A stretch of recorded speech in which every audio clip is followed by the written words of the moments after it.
Chapter 321. Meng cleverly tracks her teacher and uncovers a scandal. Morning light rose slowly from the east, spilling across Marriage Island. Red ribbons and blue hearts fluttered in the dawn, turning the island into a dreamlike scene. Suran's lashes trembled beneath his mask as he opened his peach blossom eyes. The world's yang origin qi and the sea's essence seemed to pour toward him from all directions, converging in the pale morning air. This was not ordinary spirit power, but the primal force of heaven and earth, enough to alter a spirit master's bones and physique, and ordinary spirit masters wouldn't even notice it. He felt something heavy on his right shoulder. High Priestess Bo Saixi, wrapped in the sea god's fate red robe, was leaning against him. Suran rubbed his temples and tried to piece together the night before. Marriage Island had erupted in fireworks for the sea god's fate gathering, brighter and more beautiful than any he'd seen, even surpassing the celebrations for the founding of the Peach Garden Republic. Those fireworks had been less grand and more dreamlike, threaded with roses and hearts that lifted into the sky. The whole island had looked like an ocean of blooming love. He had been moved, and he'd drunk too much with the High Priestess in the tower. Empty peach blossom wine jars lay toppled around them like fallen soldiers. If Shui Binger, Duguyan, and the others knew that while they were running around trying to find their teacher, he had been drinking and sleeping in the high tower with the High Priestess, they would have collapsed in shock. Suran blinked at the dawn and felt remarkably clear-headed. He glanced at Bo Saixi and realized their wrists were tied together with a red string and a concentric knot. A memory surfaced. Last night, tipsy and sentimental, Bo Saixi had insisted on exchanging red strings and concentric knots with him, saying she'd never experienced the sea god's fate ritual and wanted to join him for the event. He had meant to decline politely and quietly observe, but she had pressed it while drunk, and when he resisted, they had wagered a drinking contest. The loser would yield. He had never expected the High Priestess to have such a capacity for alcohol. Where before 3 cups sent her reeling in the priestess hall, last night she had downed jar after jar. Suran hadn't even finished half a jar when she finished hers, cheeks flushed. He smiled ruefully. She was full of surprises. There was no point in fussing over it now. He tried to gently untangle the knot, but the red string was wound tight, binding their hands together. As he moved, Bo Saixi stirred and moaned softly. "My head hurts," she muttered, stretching. Immortal Sue's peach blossom wine wasn't strong in the conventional sense, but it left a warm, lingering blaze from sweet flavor to spicy heat that spread through the chest. After a jar, Bo Saixi felt the pleasant warmth and a dull ache. As she straightened her legs under the wide robe, her movements were careless. She kicked a wine jar at her feet. The jar wobbled, rolled to the edge of the tower, and with a clatter, toppled over. Suran snatched out a peach blossom branch and flicked it, catching the falling jar in midair.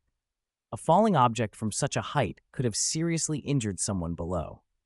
Meanwhile, down on Qingyuan Street, Love Street, the tea house on the 3rd floor had an industrious figure bent over a set of gray-black spirit tool butterflies. Meng had developed those first-generation probes herself. From her vantage point, she could dispatch them to scout every nook and cranny of Marriage Island. While Shui Yuer ran about recruiting couples, Duguyan used poison tricks to lure their teacher, and Shui Binger and Shui Wu followed the rules. Meng used her scientific gifts to map the island. She'd even built a marriage fish movement detector to pin down their teacher's location. She had been staking out the island for hours, and all her data kept pointing to one place, yet she couldn't find him. Then suddenly, the detector's needle spun wildly. Marriage fish, spiritual fish of the island that sensed gentle power and swam toward outstanding spirit masters, were converging on the area around Qingyuan Street in great numbers. Meng leaned over the window and watched as the fish swarmed in the sea pools, thrashing and even leaping ashore. She focused the butterflies and traced their paths. All signs pointed to a single destination. "Qingyuan Tower," she said under her breath. They'd already checked the lower floors. Those were full of servers and stall keepers. But the top of Qingyuan Tower, the rooftop, was rarely used and afforded a sweeping view of the island. Teacher loved places like that. Moving silently and with practiced agility, Meng Yaran used her body movement technique, crossing yellow springs, to scale the wall and slip up to the tower roof just as the morning fog thinned. What she saw made her blood run cold. A man in a blue robe and a woman in a red robe sat together, their hands linked by a red string and a concentric knot. The woman's eyes, visible beneath her mask, shone with an ambiguous, fervent light as she stared at the man. Meng Yaran's expression went dark. "Teacher?" she called out. The man in blue started and turned. The instant he looked at her, Meng Yaran knew without a doubt this was Suran. Her jaw tightened, not because she was happy to have found him first, but because of who sat beside him. "You actually found teacher before me," she snapped, rushing forward. "Who are you? What are you doing with him? Are you Binger or Yan Zi?" She couldn't hold back the sting in her voice. Seeing teacher bound in such a way was an insult to her pride, and the red string tied them together. It felt like a betrayal. Chapter 322, Generous Poseidon. "You came at the right time. Let's spend it together." A woman's voice, amused and lilting, floated over the affinity tower. "Yaran, it's me. Heh. Huh? Oh, it's High Priestess Poseidon. Well, that's lucky. I thought it was one of my junior sisters. There's actually someone smarter than me in the group." High Priestess Bosixi. Why are you in the Sea God's Fate event, and why are you with teacher Taoyuan? When the red-robed woman laughed, Meng Yaran breathed a relieved sigh, until she replayed the voice and recognized it. High Priestess Bosixi. Her relief evaporated, and her face went white.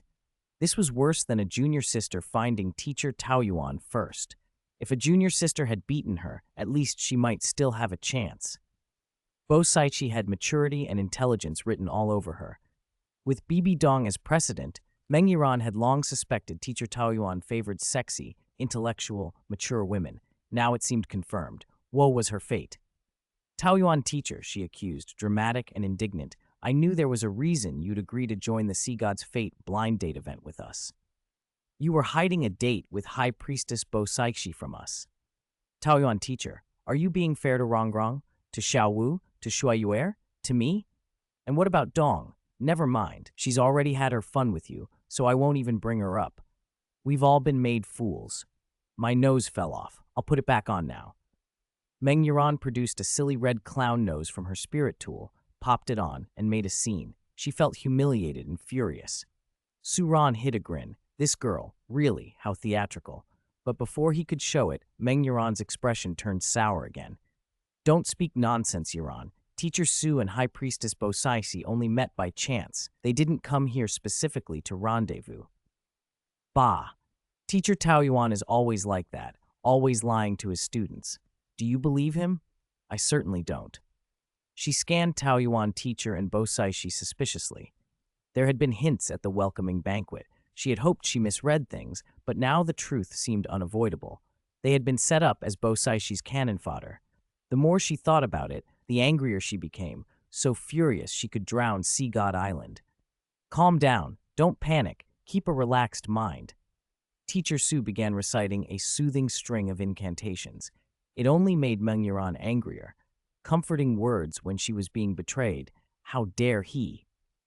"If you don't want the junior sisters to know you're here, then fine," she snapped. "High Priestess Bosaichi, if you don't want the island to find out you're shirking your duties to sneak off to flirt with my teacher, that's fine too. If I shout Immortal Master Su and High Priestess Bosaichi are here, what will happen? Think fast." She struck a dramatic pose on the affinity tower, letting the wind sculpt her into a graceful, threatening silhouette. Suran watched, amused and mildly impressed. She was even learning to threaten him. Her will had truly awakened. "Go ahead and shout," he said calmly. "What? Shout? Really? Mine. For good. Meng Yaran let fly with theatrical abandon. "Binger, Yuer, Yanzi, come quick. Teacher Taoyuan is secretly dating High Priestess Bosaichi on the affinity tower. Everyone, get over here. The Sea God Island's handsome immortal Master Suran is hiding here. Come and take off his clothes. Oh no, take off his mask. Help, someone is assaulting me." She even gamely promoted the scene like an announcer. Hello. This is the Affinity Tower broadcasting the biggest highlight of the Sea God's Fate convention. Immortal Master Su's secret meeting with High Priestess Bosaichi. Hello? But nobody answered. No voices, no commotion from below. Meng Yuran tried harder, calling Bosaichi's name as well. Still silence. Su Ran, with a single gesture, materialized the cloud dream immortal wings. A faint shimmer formed around the tower and the surrounding air. He sealed the space, isolating it. Meng Yuran's voice couldn't escape. She went from proud to plaintive in an instant. No, Teacher Taoyuan, how can you do this? It's against martial ethics. You can't seal my mouth. If you must block me roughly. Don't ruin my ability to shout to my sisters. Teacher, even if my voice can't get out, don't forget, I raised lots of spirit tool butterflies. A small black flame flickered at her fingertip. The nether control skill of the 1,000 nether spirit tool, a technique that could precisely command hidden weapons. Meng Yuran was ready to make trouble. Bosaichi, sensing the rising tension and not wanting things to escalate between teacher and disciple, quickly stepped in, her tone gentle and composed. Yuran, you've truly misunderstood Immortal Master Su. I was the one who obtained his information improperly and used it to get into the Sea God's Fate event. That's why I found Immortal Master Su so quickly. It wasn't his intention to meet me. Immortal Master Su, Yuran loves you very much too. Her resentment is strong. She's a young girl full of origin chi, in the bloom of youth. You're handsome and talented. It's natural for Yuran and the others to have some fantasies. She smiled at Meng Yuran like an elder sister.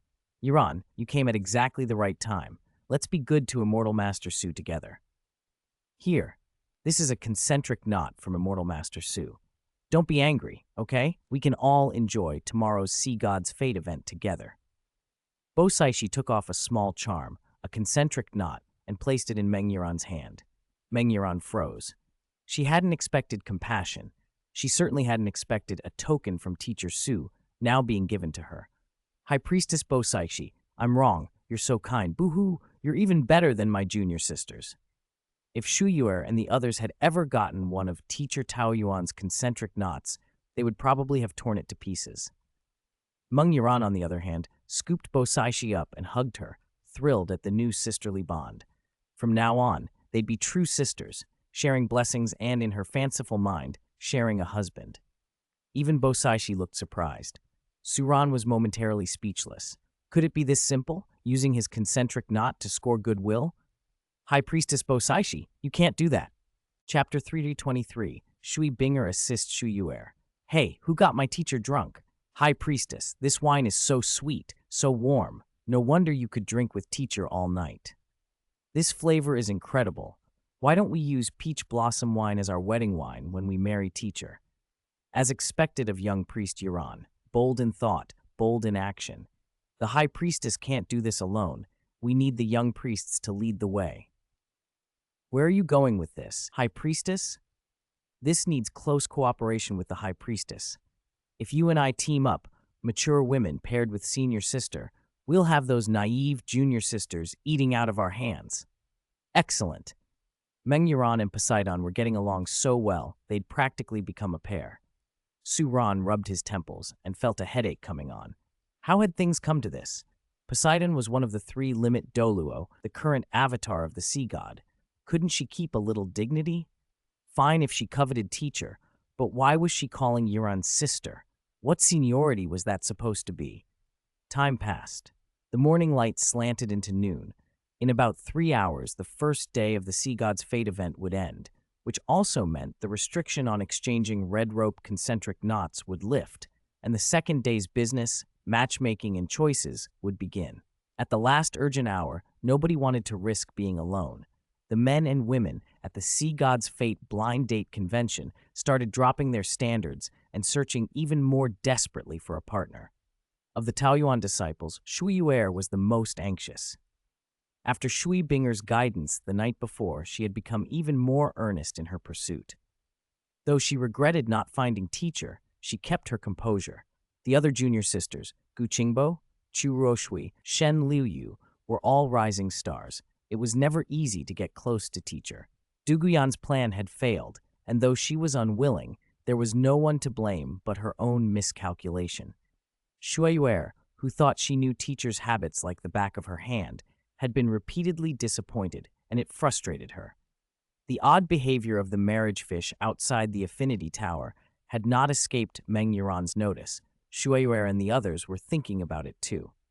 The marriage fish had gathered in one spot, and many hopeful young men and women congregated there. The girls would stretch out their fair little feet, tempting the marriage fish to swim close and nibble. When the boys came near and tested the waters with their big, smelly feet, the foul stench drove off the fish. Some even seemed to foam at the mouth. Yet on one side of the tower, the marriage fish behaved utterly differently. Even after swimming through jars used to soak feet, they remained eager and frantic, drawn in as if by a force. Shuiyuer had a flash of insight. Strange, the fish nearby run away from those smelly feet, but the ones over there keep coming even after soaking in all those jars. Something special is attracting them. What could it be? Could it be teacher? No, your sister? Shuiyuer looked up. The red-robed woman before her wore an ice crystal mask. The eyes beneath were kind. Shui Binger smiled, and Shuiyuer rushed forward and hugged her. Sister, how did you recognize me? Shuiyuer asked. Shui Binger chuckled. Someone with a water pattern mask running around like a mad thing and nearly smashing someone else's mask. Apart from you, Yuer, I can't think who it would be. So you found me already? Then does that mean teacher is among these people? Shuiyuer craned her neck, scanning the crowd of mingling hopefuls. Shui Binger shook her head. Teacher doesn't like too much fuss. She wouldn't be in the thick of that. Yuer, think. Why are these people all gathered here? Shuiyuer concentrated a moment and then opened her eyes wide. They saw the marriage fish gathering here. These fish are more sensitive and lively than elsewhere, so they came to ask them to help find lovers. In other words, Shui Binger said, the fish aren't here because of these people. They're here because something else is attracting them. That something is probably teacher, Shuiyuer exclaimed. Shui Binger nodded with a satisfied smile. That's the logic. But how do we find teacher? If you were teacher, what would you most want to do at the Sea God's Fate Convention? If I were teacher, of course I'd enjoy watching a bunch of cute, clumsy disciples search the island for me and fail, Shuiyuer said, and Shui Binger smiled without answering. Shuiyuer suddenly felt a blush rising. So teacher's watching me make a fool of myself? Which spot around here makes the best observation point? The top of this tower. I'll go up and look. If teacher's been treating me like a clown, ho, I'll let teacher have all of Yuer's water if I have to, but I won't lose. With renewed resolve, Shuiyuer climbed the tower with her usual speed. She wasn't acting for herself. She had a mission. Hey! Like a carp leaping the dragon gate, she landed lightly on the top of the affinity tower. The sight that met her made her blood run cold and her eyes burn with indignation. It was a mess. Too compromising. Two red-robed women, flushed from wine, wore their masks askew. One mask had slipped, revealing the beguiled face beneath. A strong scent of wine rose into the air. And there, between the two of them, was teacher, held on either side, one pouring cup after cup into teacher's mouth. Shuiyuer recognized the pair at once, High Priestess Poseidon and third senior sister Meng Yuan. Late, she had been late. She had gone off celebrating the festival last night and missed whatever had happened. The sight of them holding teacher, the wine sloshing, the affectionate tipsy smiles, Shuiyuer felt her heart twist with a hot, painful mixture of jealousy and fury. Chapter 3:24. Women are not allowed to tie red strings to each other here. Du Guyan and Shui Binger get kicked out. When the bells hanging on the Tongshan tree on Marriage Island rang, it marked the official end of the first day of the Sea God's Fate event.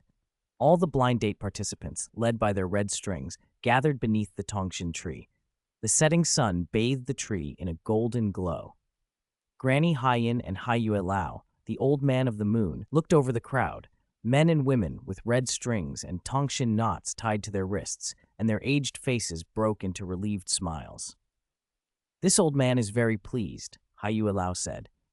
The number of participants in this Sea God's Fate blind date event has exceeded any previous year. The number of red strings and Tongshan knots distributed is the highest we've seen. I now announce that the free pairing portion of Sea God's Fate has concluded. Next, we will begin the second segment. Before that, Granny Haiyan continued, I should announce that during the free pairing, 632 red strings and 1,834 Tongshan knots were handed out. Statistically, that means each woman on average can choose from about 3 men, while each man will have to compete with roughly 2 other men for the woman he desires. Hayulao chuckled. It seems the men in this sea god's fate are full of vigor. None of them want to go home empty-handed. The situation was hardly surprising. With 9 stunning high priestesses and the sea god's successor participating, the men had thrown themselves into the event with reckless abandon, driven by a better-to-take-a-risk-than-miss-out mentality. But the women, overwhelmed by the men's overeagerness, had been suspicious of the excess and refrained from giving out approval. The result was a shocking 3-to-1 imbalance of men to women in the upcoming pairings, which left the male seekers under the Tongshan tree feeling enormous pressure. To take a woman home, each man would have to defeat 2 rivals. Haiyue Lao's expression turned serious. Now, we will collect the red strings and Tongshan knots that were not successfully paired. The successfully paired ones will draw their destined partners closer and allow them to sense each other. As he finished speaking, 8 spirit rings, signs of spirit Douluo powerhouses, appeared beneath Haiyue Lao and Granny Haiyin's feet. Yellow, yellow, purple, purple, black, black, black, black. At once, the red strings and Tongshan knots, still attached to the hands of unsuccessful seekers, detached and flew from all directions, finally dropping in a steady rain into the well of no fate beneath the Tongshan tree. When the last invalid red string and Tongshan knot fell, Haiyue Lao smiled at the gathered crowd. Young people who no longer have red strings or Tongshan knots, you may now remove your masks and change into your own clothes. As long as you do not interfere with the courting between successfully paired individuals, you are free to roam the public areas of Marriage Island. Du Guyan, Qiro Shui, and the others scanned the crowd as people began to unmask. Handsome men and beautiful women revealed themselves, but none of the faces were their teachers. Had their teacher been unmasked, there would have been gasps and commotion, yet nothing. That meant their teacher must either have been successfully paired or had given a Tongshan knot. Either outcome rankled. Du Guyan kept her face composed, but her heart darkened. She ground her teeth. Who was it? Step forward, she hissed. Which damn junior sister found the teacher and didn't tell her senior sister first? If I find out, I'll tie her up and send her to the blue phosphor serpent cave for training. Let thousands of big, thick black snakes crawl all over her. Before Du Guyan and the others could finish venting, Granny Haiyan frowned and took a step forward. Furthermore, during this sea god's fate event, she said, this old woman discovered several participants who deviated from the purpose of the blind date convention and violated the rules. Such relationships are not permitted on Marriage Island. Although Haiyue Lao had announced the end of the first day, Granny Haiyan's words stirred the crowd again. In the throng, Meng Yuran's heart skipped a beat. She had thought everything was settled. Now she found herself flustered. Had it been against the rules to use a spirit tool to observe events on Marriage Island? Oh no, she'd finally received the teacher's Tongshan knot and had been looking forward to the courtship. High Priestess Poseidon, too, was uneasy beneath her mask, her gaze fixed on Granny Haiyan. Granny Haiyan proceeded to draw out several people whose red strings showed same-sex pairings. At that, Poseidon let out a breathless exhale of relief. Young participants, Granny Haiyan declared coldly, Marriage Island is for male-female marriage and love. It does not permit women to fall in love with women. By giving your red strings to members of the same sex, you have seriously violated the rules. I therefore suspect your sexual orientation is problematic, and you are not allowed to remain on Marriage Island. At her words, a blue-robed youth leaning against the Tongshan tree couldn't help but laugh quietly. The women Granny Haiyan was expelling were none other than his unruly girls. Du Guyan, Gu Qingbo, Shui Binger, Chu Ruoshui, Yu Hairo, Shen Liuyu, and Zi Zhenju. These girls had spent the night trying to find their teacher and, failing to confirm her identity, had exchanged red strings among themselves so they could stay for the second round of events without pairing with other men. For that, they were now to be expelled. Was there no justice? Du Guyan and Shui Binger exchanged glances. The punishment seemed excessive. banishment from Marriage Island, and exclusion from the sea god's fate ceremony. Shui Binger hurriedly stepped forward, removed her mask, and bowed respectfully to Granny Haiyin and Haiyue Lao. Du Guyan and Chu Roshui followed, also unmasking and bowing. Their delicate faces were revealed, causing a stir in the crowd. Granny Haiyin's eyes narrowed. She took a few steps closer, then quickly bowed in return when she recognized them. "My eyes are dim," she admitted, "and I failed to recognize several high priestesses and successors. I spoke disrespectfully. Please, high priestesses, punish this old woman. I deserve a beating." "Granny Haiyin, you are too hard on yourself," one of the high priestesses replied. "Since Sea God's fate exists for its original purpose, it was our fault for giving out red strings indiscriminately. Please do not blame yourself." "It is said that among the successors there is a Lady Binger, calm and magnanimous. Seeing you today, the rumors are true," Granny Haiyin continued. "However, high priestesses, Sea God's fate is meant for love between men and women. Love between women is something the Sea God cannot tolerate. Please forgive us." Shui Binger's eyes held a trace of regret. "If that is the rule, then may we at least stay on Marriage Island to observe the ceremony? Our teacher is still participating in Sea God's fate. Even if we cannot take part, we do not want to miss such a sight." Granny Haiyin breathed a stunned sigh of relief. It was rumored these high priestesses' strength rivaled titled Douluo. If they had caused a disturbance over this, she and the old man truly could not have handled it. But the lesson lingered. How brilliant and important must the teacher of these high priestesses be to command such devotion? Chapter 325, Attacking Teacher Suran. Girls don't need to be gentlemen. Now, this old woman announces that the second round of the Sea God's fate officially begins. All the successful matchmakers should have found their partners for the blind dates. We will now start the first segment of the second round. This segment is called Face Reveal. Those who failed to pair up have already removed their masks and shown their true faces. Although they didn't immediately form pairs and cannot take part in subsequent activities, they still have a chance to win favor in upcoming Sea God's Fate events. So should our successfully paired couples and talented individuals continue to wear their masks? Of course not. This face reveal segment is for paired partners to remove each other's masks. A warm reminder, successfully removing the other's mask grants initiative in subsequent segments and gives you the right to decide whether your own mask is removed. After sorting out the awkwardness about Shui Binger and her female friends pairing with same-sex partners, Granny Haiyin arranged the next blind date activity under the Tongshin tree for those still wearing masks. Haiyue Lao, the old man of the moon, stood beside her with a faint, almost imperceptible smile, watching the paired crowd. The upcoming events promised to be far more interesting than what had come before. The spirit masters on Marriage Island felt the same buzz. They were already excited by the appearance of Sea God's legacy holders like Shui Binger, Du Guyan, and Chu Roshui. When they checked the numbers and found that Shui Yuer and Meng Yuran had not appeared, they realized those two must have paired off.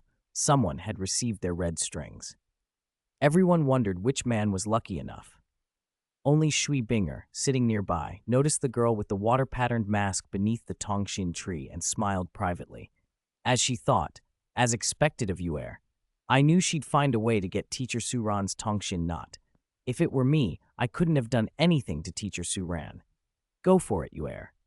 She blessed her silently, tinged with a little envy. Du Guyan, Shui Wu, and Chu Ruoshui, however, were less accepting. Having counted pairs and seen Yuer and Meng Yiran missing, their eyes all turned back to the crowd under the Tongshin tree, narrowing in unease. The Tongshin tree itself was enormous, said to have grown here 10,000 years ago and worshipped by lovesick men and women during Sea God's fate gatherings. Over the ages, it had even gained a touch of sentience. When Granny Haiyin finished explaining the rules for face reveal, she casually leaned beside Suran under the Tongshin tree. Poseidon, Shui Yuer, and Meng Yuran's eyes lit up at once. They weren't especially interested in removing Teacher Suran's mask for the sake of cruelty, but gaining initiative over him in later segments was an enormous advantage. Many paired participants began to weigh their choices.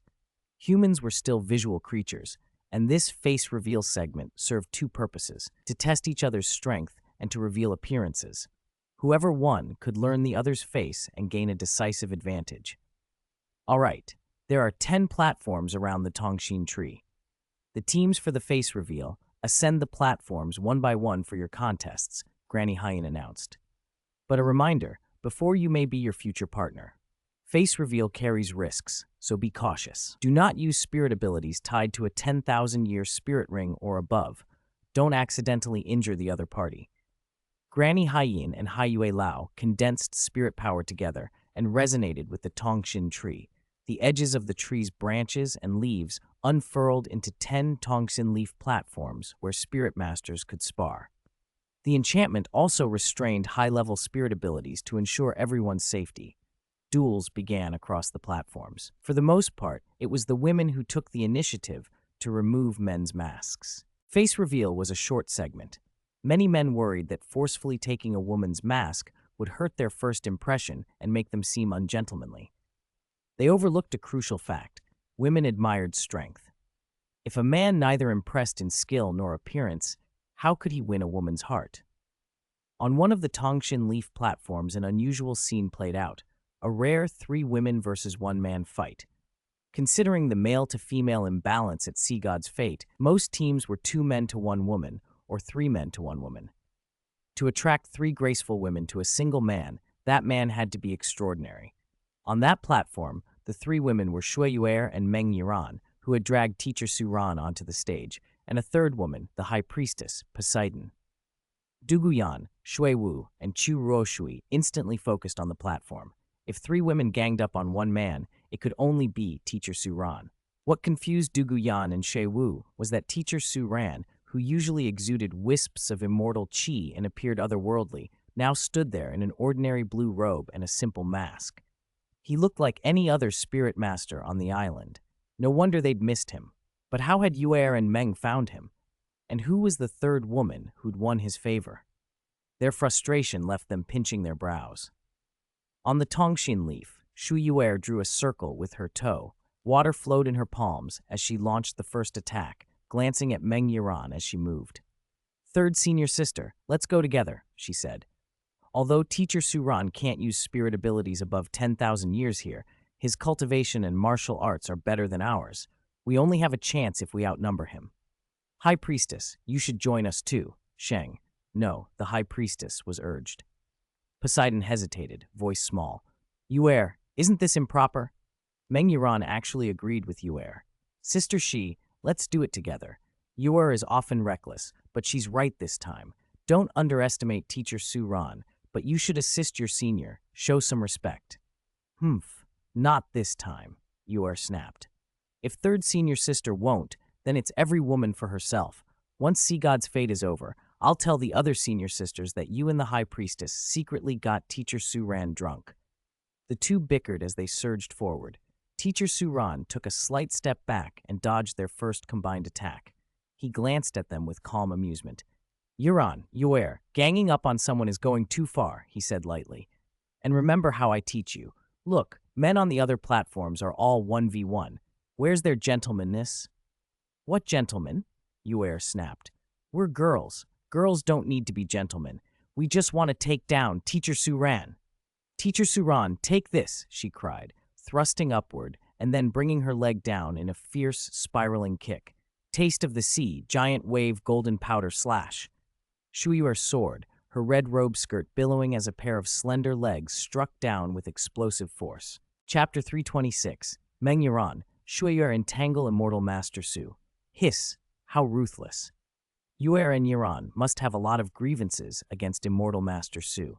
Their attacks are fiercer than when they face the 7 Guardian Douluo. Immortal Master Su, treasure what you have. Good disciples are rare these days.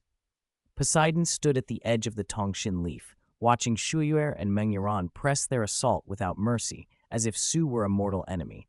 Their spirits flared, 3 spirit rings chiming in unison. Shuyuer's spirit, the azure sea whale, possessed her.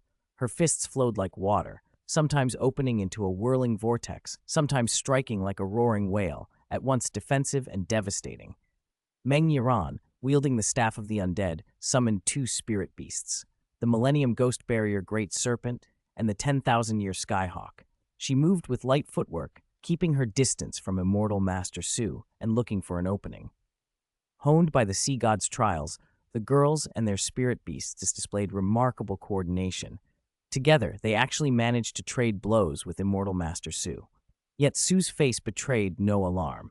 He treated the clash as a sparring match with his students and a chance to appraise their skills. When Shu Yuer and Meng Yuran revealed their spirits and unleashed their respective fist techniques, most of the people around the Tongshan tree turned to watch. Summoner Spirit Master. A rare summoner. I heard only High Priestess Meng Yuran is that type. She must be our Sea God Island's High Priestess Meng Yuran. And Flowing Water Fist. That's Lady Shu Yuer. She's one of the Sea God Legacy heirs. I've seen her duel the Sea Witch. Her flowing water fist transforms force into nothingness and wields the ocean's might. She's a rare and exceptional ocean spirit master.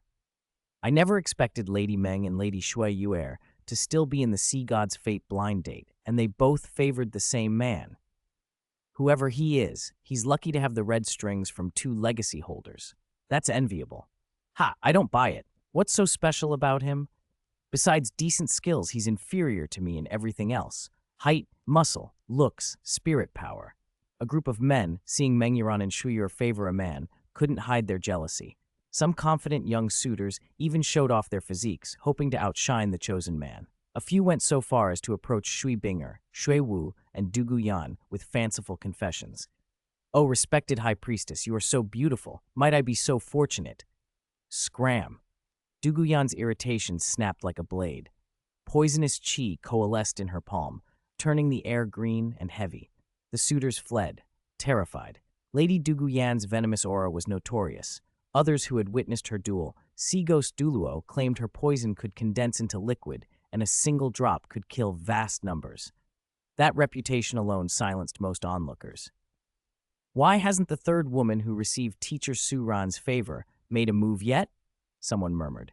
Doesn't she intend to take off his mask? Maybe she feels she can't match Yuer and Yuran. No, that's not it.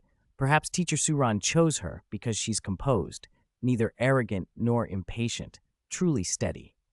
All eyes, Shui Binger's, Shui Wu's, Du Guyan's, turned toward the Tongshan leaf, curious about the third girl who had not yet acted. Meng Yuran and Shui Yuer had poured everything into the attack and still couldn't land a decisive blow. Shui Yuer taunted, "High Priestess, aren't you going to join? Do you want to reveal yourself to all of Sea God Island like this? What if everyone finds out you came to the Sea God's fate blind date and still lost to him? Come on, help us take off his mask. We'll trap Teacher Su Ran. With your level 99 strength, High Priestess, he won't be able to resist." Su Ran's left hand moved like flowing water, deflecting Shu Yuer's momentum, while his right hand used Tai Chi principles to deal calmly with the Ghost Barrier Great Serpent and the Skyhawk. The Tongshan Leaf's small platform limited footwork, and Poseidon, standing by, was unwilling to strike her disciples hard. Su Ran's measured defense kept the girls from finding a clean opening. If Teacher Su Ran doesn't go easy on us, how will we ever win? We have to team up with the High Priestess, Shu Yuer complained. Otherwise, Su Ran, accept your fate. Let us take your mask off together. In the following stages, we'll treat you well. Meng Yuran cooed. Seizing a moment, Meng Yuran's feet blurred with the technique crossing the yellow springs. She appeared behind the Skyhawk and lunged for Su Ran's face. Su Ran reacted with astonishing speed. He sidestepped, brushed past her, then turned and caught her, pulling Meng Yuran into his arms. His right arm came around her neck and shoulders, his fingertips already grazing her mask. "Little Yuran, it seems Teacher Su Ran is still one step ahead," he teased. "More than one, 9 steps ahead," she retorted, though her voice betrayed her fluster. Held tightly, this was the closest Meng Yuran had ever been to him. Her back and hips pressed against him, only their clothes separated them. The contact made her body tremble. For a girl who, despite her expertise with spirit tools, was still secretly in love with immortal Master Su, such closeness was overwhelming. She flushed crimson. Su Ran, sensing her embarrassment, was about to let go, but Shui Yuer had already seized the chance. Risking being knocked aside, Shui Yuer darted in and wrapped herself around Suran's left hand, pressing it to her chest. Suran's left hand struggled. Shui Yuer had to use both hands to hold it and couldn't free them to remove his mask. The three of them were pressed together, entwined so closely that none dared let go first. "High Priestess, help us!" Meng Yiran and Shui Yuer called, eyes fixed on Poseidon. Whether they could triumph depended on which side she would take. Yet both girls found themselves reluctant to end the embrace quickly. They inhaled deeply, savoring the faint, fresh scent that clung to Teacher Suran's robes. Below the Tongshan leaf, hundreds, perhaps thousands of young men on Sea God Island watched and felt their hearts break. "Ah, my goddess! Who is this man? I'll kill him! How dare he be so close to my goddess? I'm so jealous! Don't stop him! Chop him to pieces! Chop him to pieces! Ah, my lovely, lively goddess Yuer! Don't touch my goddess Yuer's body. I want to be his left hand so I can feel the warmth of goddess Yuer. No, watch your wrist. You're pressing on my goddess Yiran's twin peaks. That's my clever, brilliant goddess Yiran." The crowd gathered around the Tongsin leaf watched, stunned, as that ordinary man was held between the two goddesses, Shui Yuer and Meng Yiran.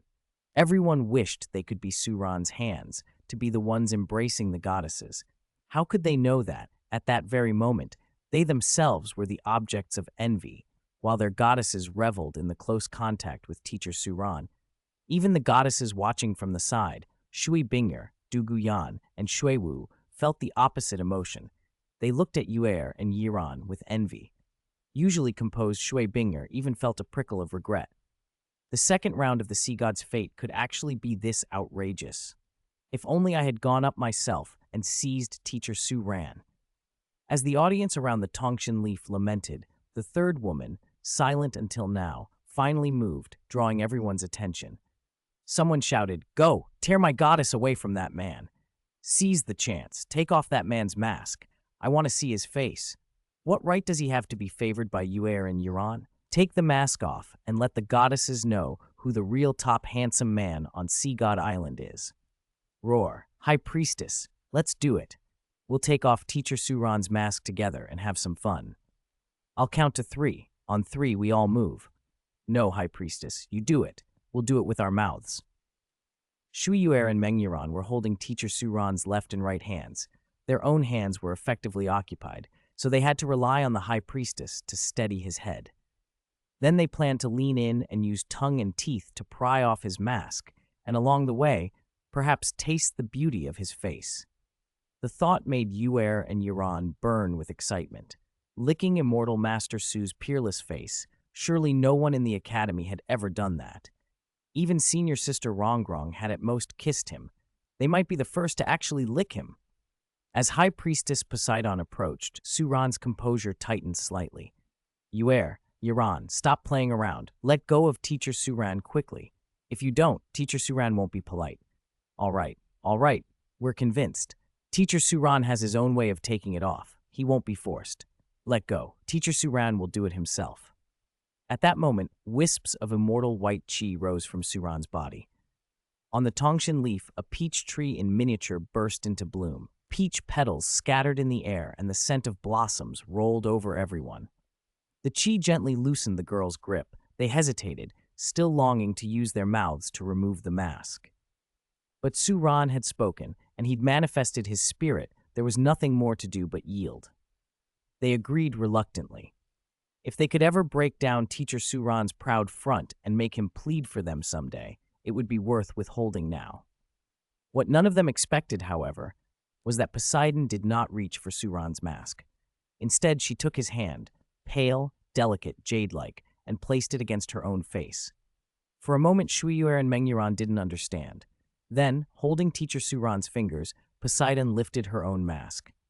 "Immortal Master Su is peerlessly beautiful, a being of unmatched grace," she said quietly. "If his mask is removed now, the Sea God's fate ceremony may not proceed properly. Therefore, I should remove my own mask and face this openly." Peach petals drifted past her as her mask came away. Beneath it was a gentle, soft face with a faint, serene smile. Even Suran found himself slightly dazed. Poseidon looked calm and elegant, an older woman's authority softened by a youthful, refined beauty. Shu Yuer and Meng Yiran were thunderstruck. When the realization hit, they almost swore aloud. Damn it! So the old ginger is spicier than we thought. The high priestess had always claimed to be a century-old lifelong maiden, but her shoulders were deceptively slippery. This feint-and-seize tactic was brilliant. If only we'd thought of it before Teacher Su Ran led us by the nose. They gave Poseidon a look that mixed envy, jealousy, and irritation. You played mind games behind our backs, huh? Poseidon's unmasking sent the crowd into an uproar of astonishment. High priestess? That's the high priestess of Sea God Island. Wait, she came to participate in the sea god's fate? And she actually has someone she fancies. My heavens, what kind of man is this that even the high priestess chose him? Pinch me, am I dreaming? Is this real? The high priestess joined the sea god's fate? Ouch, hey, you really hit me, that hurts. This world has gone mad. Even Shui Binger and Du Guyan gazed with wide eyes. No one had expected that Poseidon, the most influential figure on Sea God Island, would openly take part in the sea god's fate, and that she'd be the one to receive a Tongshan knot from Teacher Su Ran. It felt as if every woman in the world was aching for him. Poseidon walked to the edge of the Tongshan leaf and gave a graceful bow to the people of Sea God Island. Her voice, clear and composed, carried over the murmurs. Everyone, do not be surprised. Although I hold the title of High Priestess of Sea God Island, I have never before taken part in the sea god's fate. With the selection of a new high priestess and the appointment of an heir to manage Sea God Island one day, it is time for me to experience life as an ordinary woman and step down from my high position.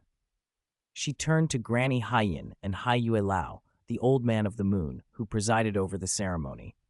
Granny Haiyan, Hai Yue Lao, please do not change the proceedings of the sea god's fate because of my identity. Continue with the rites as planned. Consider me merely another woman participating in the search for a match. Hai Yue Lao cupped his hands and nodded solemnly. Yes, my wife and I will carry out our duties and not act selfishly. Chapter 328, The Teacher Takes the Initiative. Yuer and Yiran beg for mercy. The face reveal segment has ended. Congratulations to all of you fated pairs. You should now have a preliminary understanding of each other's strength and a first glimpse of the appearance of the person with whom you exchanged red strings and Tongshan knots. The Sea God's Fate Convention exists so the eligible young men and women of Sea God Island can find their destined partners. It does not encourage picking on the weak or judging solely by looks without considering the heart. But in the world of spirit masters, strength and appearance do matter. We hope everyone will remain true to their original intentions when choosing a partner and follow your hearts. Now, any fated individuals still wearing masks may make a preliminary decision. Do you wish to continue the subsequent Sea God Fate activities with your matched partner?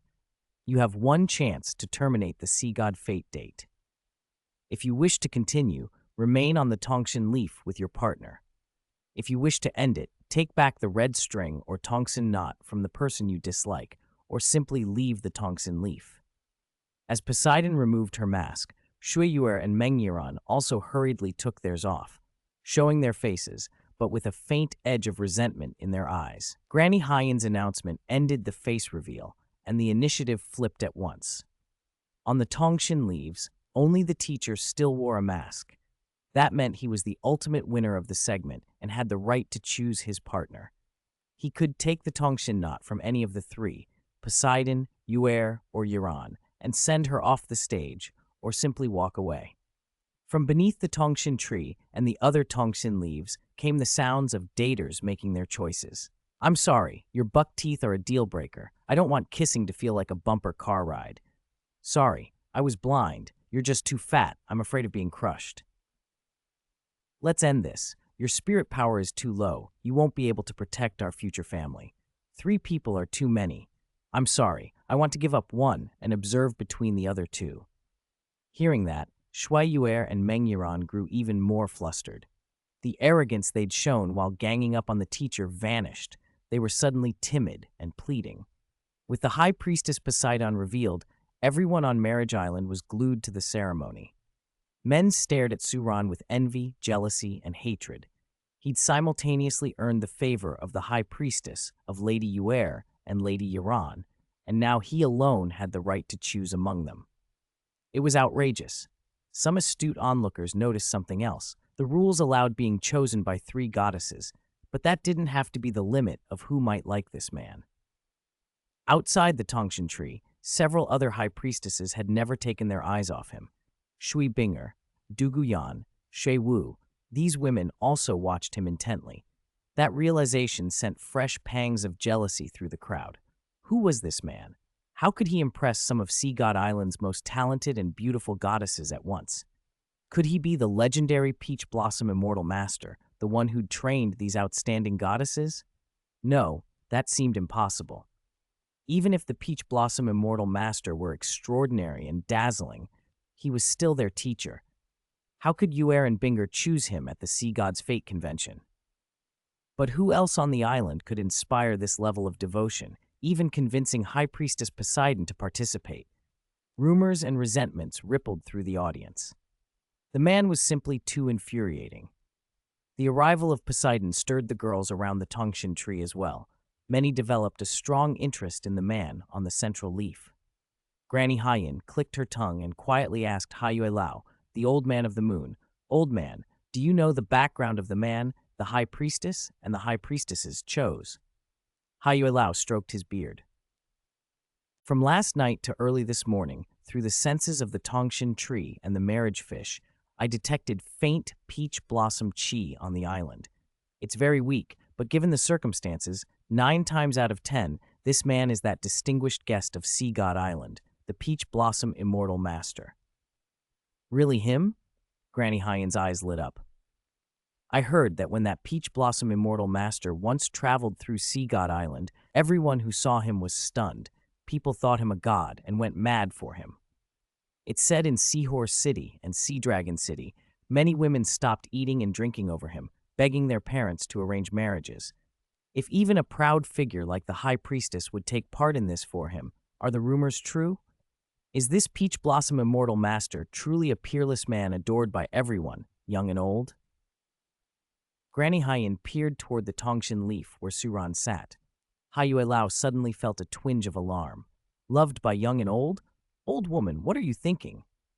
Nothing, Granny Haiyan stammered. What do you mean, nothing? Look, my red string's getting restless. You old hag, you're not being honest. All right, I won't argue. Let the Sea God's fate activity continue. Granny Haiyan shot Haiyue Lao an exasperated look. By then, many daters had made their choices, and time was running out. About a third of the males had been filtered out, leaving an overall male-to-female ratio of roughly 2-to-1. Very few females had been abandoned. Only a handful, who really were unappealing, had been left alone. But everyone's attention stayed fixed on Suran. The High Priestess, Yuer, and Yuran remained unchosen, and Suran had yet to decide whether to stay or leave. Sensing the teacher intended to reclaim his Tongshin knot, Shui Yuer and Meng Yuran immediately hurried forward, cooing, "Teacher? Since you're already here, you wouldn't abandon Yuer, would you?" "Teacher, I know I was wrong. I'll never disobey you again. Please, teacher, don't leave us. So many people are watching. We'll be laughed at." They were genuinely panicked. As prominent figures on Sea God Island, if they were publicly dismissed by the teacher, they would lose face. "Teacher, if you want to punish Yuer, do it in private," Yuer pleaded. "Yuer can even kneel and let you spank her with a bamboo stick." "Me too," Yuran chimed in. They looked at the teacher with pitiful, pleading eyes. Poseidon seemed a little nervous too. If Suran were to leave like this, she would be mocked for having taken part. Still, she felt she had shown courage by stepping forward. Finally, Suran spoke softly, making his decision. "High Priestess, Yuer, Yuran, I won't abandon any of you. However, for the remainder of the Sea God's fate activities, you must not act recklessly. You must obey my commands. Are you willing?"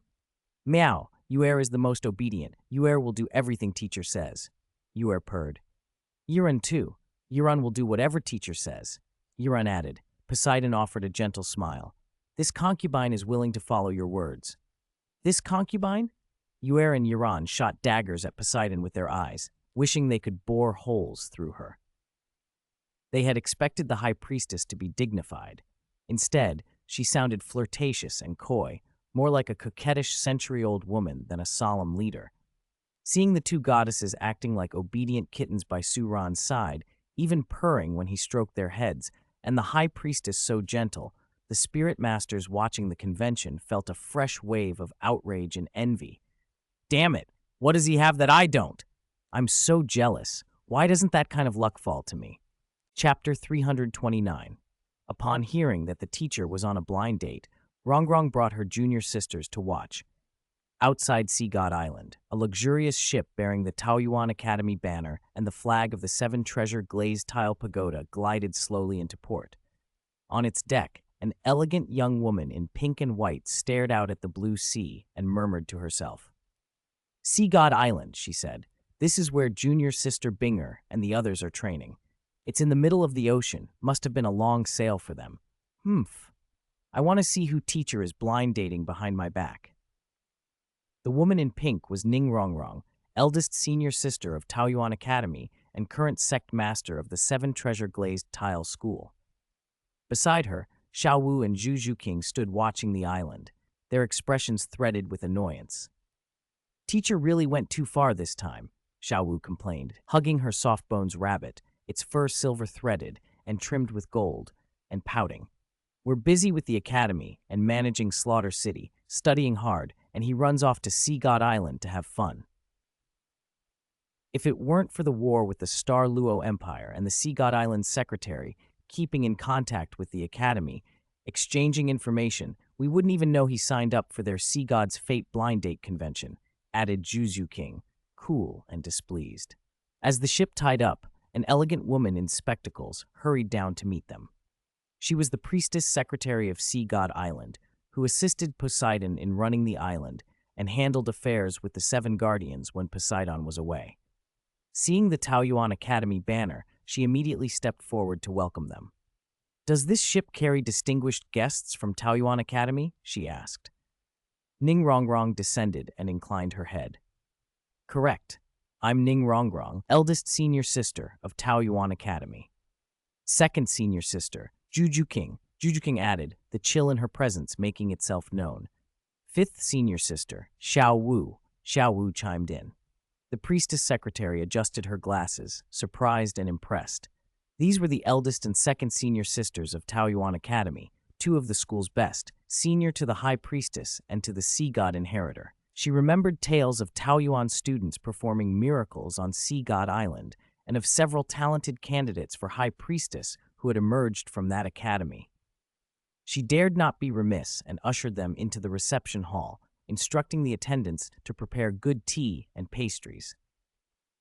With the Ocean Festival underway and several high priestesses participating, staff on the main island are fewer than usual, she apologized. Please forgive any shortcomings in our hospitality.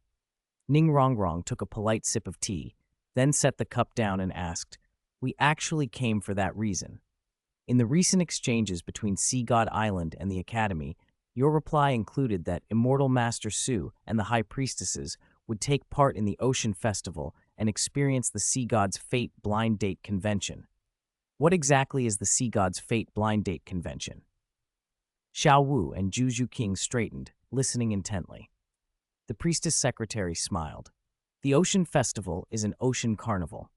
You likely passed many islands on the way, and the atmosphere is joyful everywhere, but Sea God Island's festival is the most lively. If you like, after a short rest, I can arrange for a spirit master to give you a tour. As for the Sea God's Fate Blind Date Convention, she continued, it's a special matchmaking event here. Eligible men and women meet, masked at first, then they reveal themselves in stages, and couples progress through rounds of tests and activities to deepen understanding. Those who perform well can receive rewards or make requests. In short, it's how many people find partners and get engaged. She added, some of your junior sisters are actually participating now. Rumor has it Immortal Master Su also joined. It should be near the end of the second round. Hearing this, Ning Rongrong and Zhu Zhuqing both sat up straight. What does the second round involve? Ning Rongrong asked. The priestess secretary summarized. The first round is masked socializing. The second round is unmasking, the moment of first sight that can spark love. The third round is the initial experiences of being a couple and the final decision. Unmasking and meeting, falling in love at first sight? Ning Rongrong and Xiao Wu both exclaimed, eyes wide. Is our teacher still participating? Xiao Wu demanded.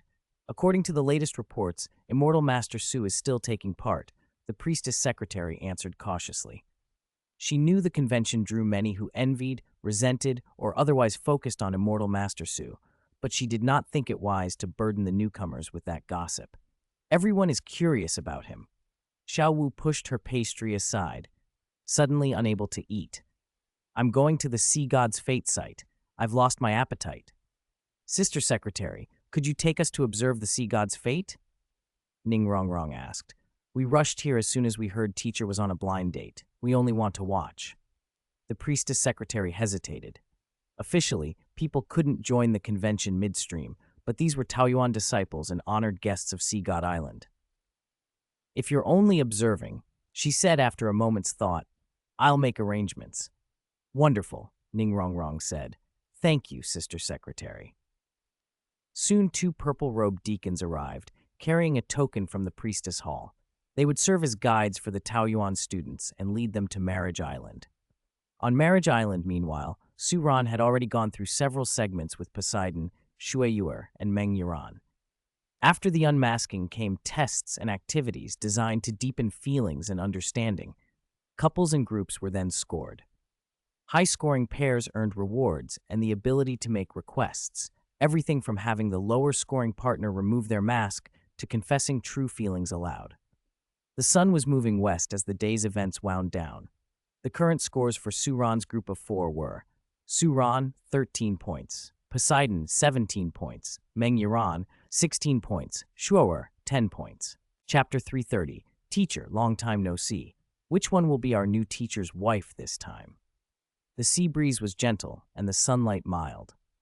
Su Ran felt unusually at ease. The second round of the Sea God's Fate event had turned into light entertainment. No spirit abilities or cultivation techniques allowed, just social games, Pictionary, compatibility tests, the kind of things ordinary people enjoyed. Su Ran was a little exasperated when he'd clearly drawn the shaft of a sea god trident, and Shueyuer insisted it was a woman's pleasure handle. That guess cost both of them points, leaving their team with middling scores. After a day of socializing, everyone must be much more familiar with their partners. Haiyue Lao, the old man of the moon, announced, stirring the crowd. You've all brought life to this event. We'll now tally the second round scores and reveal the remaining fated matches. A ripple of excited murmurs spread through the assembly. Haiyue Lao's next line set the hall buzzing. I believe, like me, everyone is most curious about the High Priestess's romance. We all want to see the true face of the man chosen by our High Priestess, don't we? Right, right, the young men erupted into cheers, and the eligible women glanced around with interest. Su Ran's performance in the games had been neither brilliant nor disastrous, but it was exactly that modest, unassuming kind of person who had captured the High Priestess's affection. People wanted to know what charm he possessed. In the Sea God's Fate romance scoring, Haiyue Lao continued, High Priestess Poseidon's romance team came out on top. Congratulations. The High Priestess has earned the right to ask any one member of her team to do a single thing for her. So long as it doesn't violate personal dignity or the rules of Sea God Island, the designated person must comply. He added, at the same time, all the romance teams may begin voting. The top 3 teams by vote will be required to remove their masks completely and perform the Sea God's Fate song tomorrow night, closing this year's blind date convention. The most outstanding couple to sing the Sea God's Fate will receive a special prize. Choose your votes carefully. The Sea God's Fate song was the merfolk's love anthem. Legend said a mermaid had once fallen in love with a human, overcome all trials, and they became a couple. It was the traditional finale for the blind date convention, always performed by the most popular loving pairs. The teams would have one day to learn and rehearse. Spirit Masters voted enthusiastically, and as expected, most votes poured in for Su Ran's team.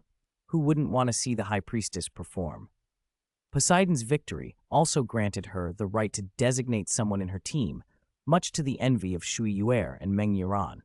With that power, She could make their teacher kiss them, hug and lift them, or appoint him as a personal attendant for a day. Their imaginations ran wild. But Poseidon surprised everyone. After a brief, polite pause, she said, "I've heard Immortal Master Su's skills are superb. He possesses profound knowledge and has taught many outstanding disciples. If possible, I would like to humbly ask Immortal Master Su to personally instruct me in a unique skill. Would that be acceptable?" Her real motive was simple. She wanted an excuse to spend more time with Su Ran. Learning a unique skill couldn't be rushed. She could seek guidance whenever needed without impropriety. Unbeknownst to her, this request would alter her fate, saving her from death in the sea god legacy and opening the chance to break through the 100th level bottleneck. It was a domain Su Ran knew well. Su Ran bowed his head modestly. "My knowledge is shallow. Teaching these girls is only barely within my ability. But since the High Priestess asks, I will do my best to instruct." "Seer looks forward to your teaching, teacher," Poseidon said, smiling. The two syllables, teacher, fell from her lips soft and intimate, with a teasing lilt that made Shuyuer and Mengyiran flush with envy. "Tonight, then," Su Ran added quietly. "We'll begin tonight." "Tonight? Really? Immortal Master Su, you'll start tonight?" Poseidon blinked. "Do you already know what you'll teach?" "Yes, I have a unique skill in mind that should suit you," he answered. "That's—" Shuyuer and Mengyiran began at once, panic in their voices. "Tonight is the sea god's fate romance activity. If you go teach the High Priestess tonight, what about us? Even if it's a reward, shouldn't it be after the convention ends?" They feared it would become a private date between teacher and High Priestess. Su Ran watched them for a moment, his expression unreadable.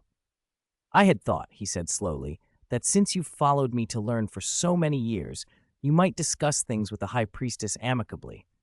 But if you're unwilling," he tapped the air like an absent-minded resolve, "then I, your teacher, will break the red string," he added, using the phrase for ending a predestined match.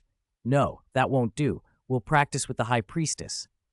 "Teacher, don't be angry. Please don't be angry.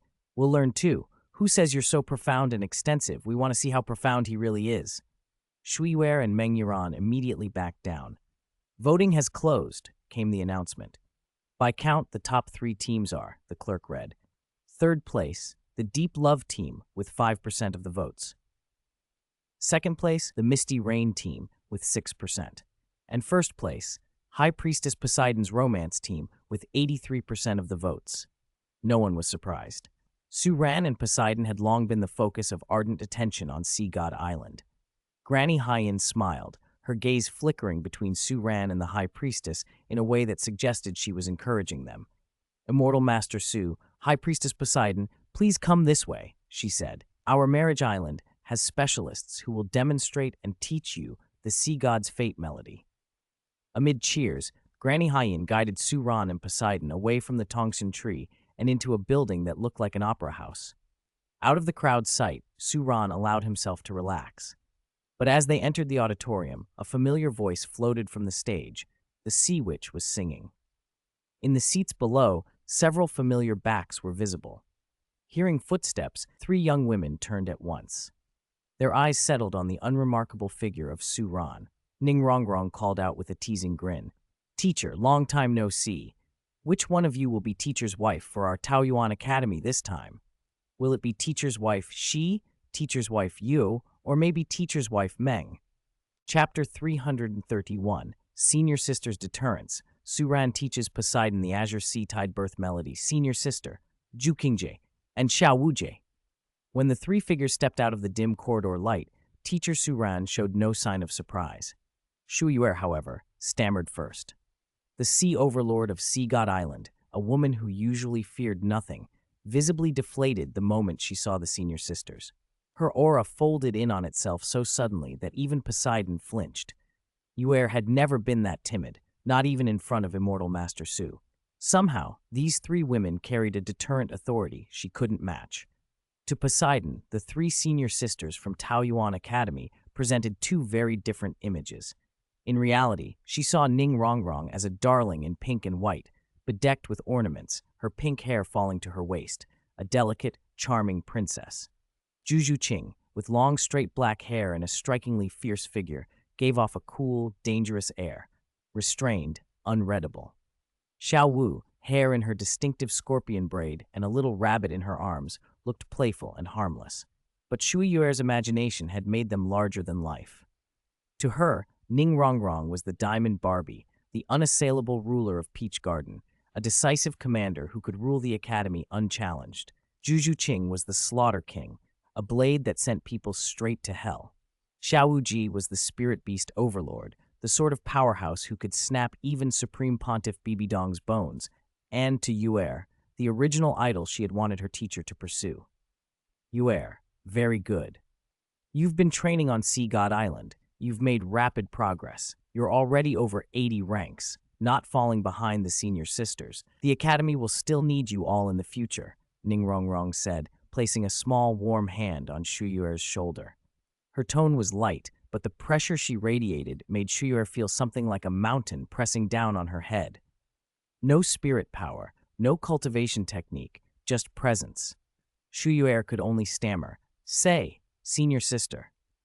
Even Meng Yuran grew uneasy, unwilling to speak freely. Who could have imagined the chief disciples would appear here? Who had summoned them? Was there a mole? Poseidon stepped in, breaking the awkward silence. "Are you the chief disciples of Taoyuan Academy? I've heard of your deeds. Each one of you is famous. I've long admired you." Ning Rongrong smiled and extended her hand. "We heard Sea God Island was hosting the Ocean Festival and have wanted to see it for some time. We came without a formal invitation. Please excuse our intrusion." Poseidon returned the handshake graciously. "You are Master Su's disciples and the High Priestess's senior sisters, honored guests of Sea God Island. The festival opens our port. You may come whenever you wish." "It was fortunate we came," Ning Rongrong said, leaning toward Suran with a mischievous glint. "Otherwise we would have missed teacher's little blind date. He seemed so delighted. It was all Yuer, Yuer, or Yiran, Yiran. How dashing teacher looked." Ning Rongrong performed a respectful bow toward Suran. "Rongrong salutes teacher. I hope my sudden arrival hasn't spoiled your evening." There was a teasing edge in her voice that Suran heard immediately. The senior disciple's tone was light, but the message was not. How dare he be distracted from his students? Suran shot back in feigned sternness. "Rongrong, stop slandering teacher. Since you're here, enjoy Sea God Island. How are things at the academy?" Xiao Wu asked, stroking the soft-bones rabbit. "Teacher left plans for development, and with senior sister Rongrong's execution, the academy is stable. Everything proceeds orderly," Zhu Zhuqing said coolly, arms folded. Xiao Wu pouted. "But if the other junior sisters had known, teacher went on a blind date here, they wouldn't have been able to stay put either. Are we not pretty enough? Not outstanding enough? You ignore all of us, the cute little flowers waiting to be picked, and insist on going on a blind date at sea. It hurts our hearts." Poseidon's expression flickered. Oh, they too had feelings for immortal Master Su. Would she find herself with a long line of rivals? One Meng Yuran, one Shu Yuer, she could accept that. But with so many blossoming beauties in the academy, where would a mature ocean flower's competitiveness lie? Panic she had never felt before crept into her chest. Meng Yuran sighed. "All right, senior sister Rongrong, to be honest, teacher didn't go willingly. We sort of dragged him into it." Suran pretended indignation. "No matter whether I was dragged or eager, I participated. So what? If you don't believe me, I'll spank each of your hands." "Oh, look how formidable teacher is," Ning Rongrong said with mock awe. "We wouldn't dare do anything. We'll just watch teacher's performance." The others chorused. Ning Rongrong sat down unhurriedly, clearly enjoying herself. Under her calm authority, Shui Yuer and Meng Yiran, who had been full of scheming glances, became suddenly subdued, behaving properly. Suran watched them with an amused, grudging admiration. This senior sister had a talent he lacked, simple presence that made students fall in line. He gave Ning Rongrong a long look, silently complimenting her. Then Suran turned back to Poseidon. "High Priestess, since you're taking this time to learn the Sea God's fate melody, I'll fulfill my promise and teach you another ultimate skill. It's much harder than Sea God's fate." Sea God's fate itself was not hard to learn. Its melody and lyrics were hauntingly beautiful, a classic on Sea God Island that spread easily. Because Suran had learned many musical ultimate techniques from the system, he had quickly picked up such vocal arts. He had already mastered the basic sea god's fate, and now he produced another score and handed it to Poseidon. This piece is called the Azure Sea Tide Birth Melody. It's played on the xiao, he explained. On the surface, the xiao's tone resembles the ocean's roar, but this melody conceals lethal sound waves that stir the sea. Its tone is ethereal and lingering. If one listens unprepared, limbs lose control, blood may spurt from the 7 orifices, and the song will call up the sea's power until it rages uncontrollably. He looked at her seriously. The melody divides into 9 movements: vast azure sea, hidden turbulent currents, surging tides, continuous white waves, wind wails, clouds fly, demons playing with tides, melting icebergs, boiling sea, and water calm as a mirror. Poseidon's eyes widened as she took in the score and the names. How profound and mysterious. It's unlikely I'll have an immediate epiphany. May I practice it with Immortal Master Su later? Chapter 332, The Peach Blossom. Immortal Master plays a melody, revealing his true face, startling heavenly beings, Part 1. Is this the power of the Azure Sea Tide Birth Melody? So strong, the tide rose and fell. Beyond the mortal realm, across the vast blue sea, the peach blossoms stirred up waves of petals. Autumn winds blew, ocean swells surged. How many times had the tide come just to listen to a jade flute? When the tide rose, it startled heaven and earth. When it fell, gods and ghosts wept. The primal breath of sea and blossom condensed into the Azure Sea Tide Birth Melody. Once played, it inspired eagles to soar and robbed demons of all courage. On the reefs of Sea God Island, during a break from practicing the sea god's fate melodies, Su Ran demonstrated the Azure Sea Tide Birth Melody to Poseidon. She was slightly confused at first and didn't yet grasp its full meaning. Still, she could tell the melody was extraordinary and contained hidden, profound truths. When she saw Su Ran standing on the towering reef, holding a jade flute and playing across the endless blue, she watched distant waves reverse into a colossal torrent, form a sky of water, then settle again as the tune softened. At times, the music made the heavens, earth, and sea act as one. If she had to name a rival to this power, Poseidon could think of only one thing: the Golden 13 Halberds. Only the sea god's divine force within the sea god trident had ever felt like true ocean-transforming power, control over the ocean's order. In other words, the Azure Sea Tide Birth Melody could actually command the ocean's order. Poseidon's eyes filled with emotion. No one knew better than she what it meant to wield that power. It was something only attainable at the threshold of an ocean-type god position. The melody Su Ran displayed was comparable to a divine skill. Learning such an ultimate technique had originally seemed like a fluke during the sea god's fate. Poseidon had expected Su Ran to teach some water-style boxing or palm technique, nothing more. She had never expected him to be so generous. With one demonstration, he offered an ability on the level of a divine skill. Her admiration and reverence were suddenly impossible to hide. Now she understood why the Taoyuan students, the young girls, revered and loved Immortal Master Su so deeply. Who wouldn't? A peach blossom immortal master, graceful and otherworldly, who with a casual lesson could bring you to a level you had never touched before.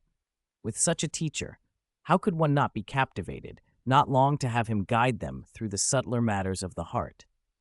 High Priestess, the Azure Sea Tide Birth Melody I just performed is a top-tier Grandmaster-level ultimate skill, Su Ran said. With your rank, once you pass the music theory hurdle, you shouldn't have much difficulty starting. One day you will surely master the power I showed you. I've marked the parts you didn't understand. The melody's 2 core elements are, first, resonance with the ocean, experiencing the sea's origin force. That shouldn't be hard for you. Second is mental force. The stronger your mental force, the more turbulent the ocean resonance you can draw. When melody and thought merge with the sea and sky, only then does the Azure Sea Tide Birth Melody reach perfection. As he had for other students, Su Ran carefully guided Poseidon through the details, pointing out her doubts and explaining them one by one. His focus, free of anything but respect for the art and seriousness in teaching, held Poseidon spellbound. Her mind filled with Immortal Master Su's face. There was no room for anything else. Those girls were amazing, she thought. If Teacher Su taught like this, how could they ever forget him? How strong must their mental force be? And Suran had taught her while still wearing a mask, only his brows and eyes showing that extraordinary bearing. If he took the mask off, what then? High Priestess? High Priestess? Did you hear what I said? Suran called out twice. Poseidon blinked and hurriedly nodded. I heard. Immortal Master Su explained it very well. I'll study it more. Suran had heard that answer countless times. He knew she'd drifted off again. Glancing at the time, he said, All right, High Priestess, time's almost up. Let's stop here for today. After the sea god's fate ends, I'll spend some time exchanging insights with you. He intentionally used the word exchange rather than teach, placing her on equal ground. But when she heard he'd be leaving, Poseidon's expression fell. Immortal Master Su, are you leaving? Yes, I am the head of an academy. I've been away too long and must return to deal with academy matters. On such a joyful day, learning he was leaving left Poseidon feeling at a loss. Time with such a man had never felt too long. She wished it could always continue. Yet she was composed and would not make a scene like Yuer and the others. Instead, she smiled and offered a way for them to meet again. Immortal Master Su has lived on Sea God Island for a while and seen its scenery, she said. But I haven't yet visited your academy. I wonder what kind of place it is that can produce a sea god's heir and a young priestess. If I have free time, may Shi'er visit Peach Garden, your Taoyuan Academy, as a guest? Friends from afar are always welcome, Suran said with a smile. High Priestess, if you travel all the way from the West Sea to Peach Garden, you are naturally welcome. With that, he vanished into the setting sun. Poseidon's lips curved. Taoyuan Academy, I'll go someday. No wonder the High Priestess came to the sea god's fate, one of the onlookers murmured. Teacher, he's always flattering and spreading his teachings everywhere, another complained. Damn it, teaching all these ultimate skills, who does he think he is? Our ultimate skills haven't even reached major achievement, and teacher is handing out personal lessons. Behind the offshore reefs, Xiao Wu, Ning Rongrong, and Zhu Zhuqing had indeed slipped away from Shui Yuer and Meng Yiran's rehearsal to watch. When Xiao Wu saw teacher instructing Poseidon in the Azure Sea Tide birth melody, she was certain the High Priestess was lost for life. She would never forget him. Ning Rongrong and Zhu Zhuqing, tempered by experience, barely showed a ripple of surprise. They'd grown mature, sharp-eyed, and quietly amused. Let teacher be, Ning Rongrong said. When we graduate, he'll have his hands full. They did not notice, above the golden clouds, two figures arriving through misty veils. A few days ago, this god sensed an anomaly with the Asura god sword and rejoiced, thinking a true legacy bearer was undergoing a god examination and had already received the sword's recognition, one of the newcomers said. Yet days passed, and no reception appeared. This old man waited in vain in the god realm. My divine thought probed, and I saw Slaughter City change its appearance, the other added. Looking again, in this ocean there was the divine force of godhood swirling. Could it be the one who just stirred the ocean's rules who moved my Asura god sword? I felt a trace of its aura on him. He must have used the Asura god sword. Poseidon, tell me, are you deliberately keeping him on Sea God Island, trying to snatch this old man's heir? You've descended to the mortal world several times. That violates the God Realm's order. Do you want to face sanctions from the God Realm Committee? Within the cloud was a tall man in black robes, speaking coldly to the sea god. Poseidon answered calmly, I did intend to pass the sea god position to him, but he refused. Moreover, Asura god, she continued, don't think that just because your Asura god's sword resonates with him, that makes him your successor. Do you dare bet that he would refuse your legacy? Chapter 333, The Peach Blossom, Immortal Reveals His True Face Through Music, Part 2. The Asura god position is the law enforcer among the god positions in the god realm. It can't be compared to your sea god rank. No one can refuse the Asura god position, Poseidon. You will lose. Admittedly, the Asura god position is a little stronger than my sea god rank. Very few can resist it, Poseidon conceded. Even Poseidon recognized the Asura god as no ordinary title. It was one of the 5 strongest god positions in the god realm, an enforcer class a level above the sea god rank, and that single level could crush lesser positions.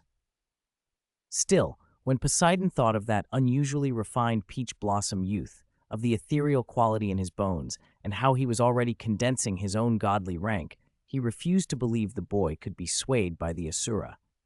This child is different from ordinary spirit masters. He has his own heart nature, not even the Asura god position. Even if you summoned the God King of Destruction and the God King of Evil together and asked him to choose, he wouldn't be moved, Poseidon said with confidence.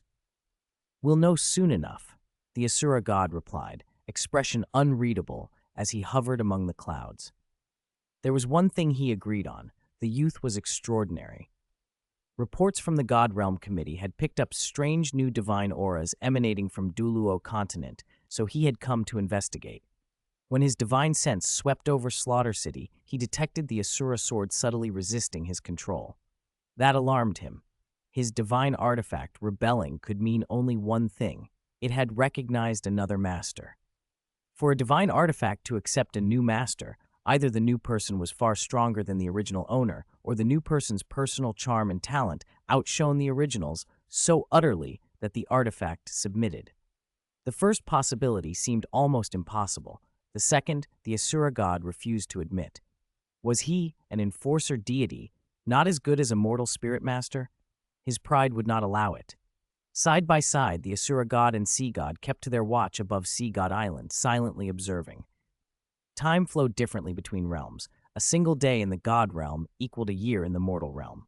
So their brief vigil over Douluo Continent amounted to only minutes in the god realm, but it was just enough to catch the evening's event. The Sea God's Fate event opens tonight. After 3 days of interaction, everyone should know each other. Tonight, the Sea God's Fate blind date will conclude. All participants must now decide. Remove your masks, change into your own clothes, meet your chosen one, fall in love at first sight, seal it, and make your final decision. All participants, please enter the venue.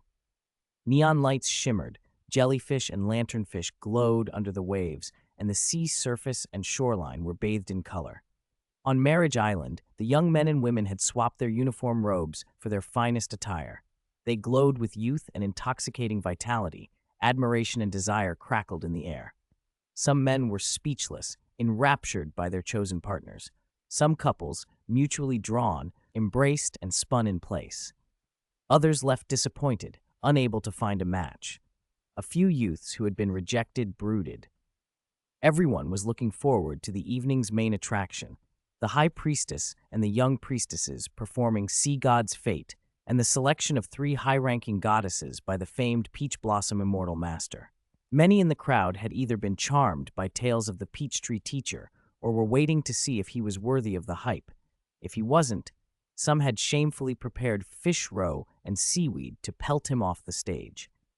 Under the hosting of Granny Haiyan and Hai Yue Lao, the Sea God's Fate evening proceeded smoothly. Third and second place teams performed Ocean Song and the Seeking Fate Dance, along with other special programs arranged by Marriage Island. As the hour of Sai approached, Granny Haiyan took the stage. Next is the finale of the Sea God's Fate event, the highlight of the evening. I believe everyone has been waiting for this, she said. Do you want to see the High Priestess sing? Do you want to see the young priestesses dance? Yes! The crowd erupted in one voice. This old woman is as excited as you are. This is the first time the High Priestess has personally performed on a stage like this, Granny Haiyan continued with a smile. Most importantly, the man freely chosen by both the High Priestess and the young priestesses. Many of you may already have guessed his identity. That's right. He's the one they call the first immortal master, the one who once caused a sensation on Sea God Island, the Peach Blossom Teacher, Su Ran.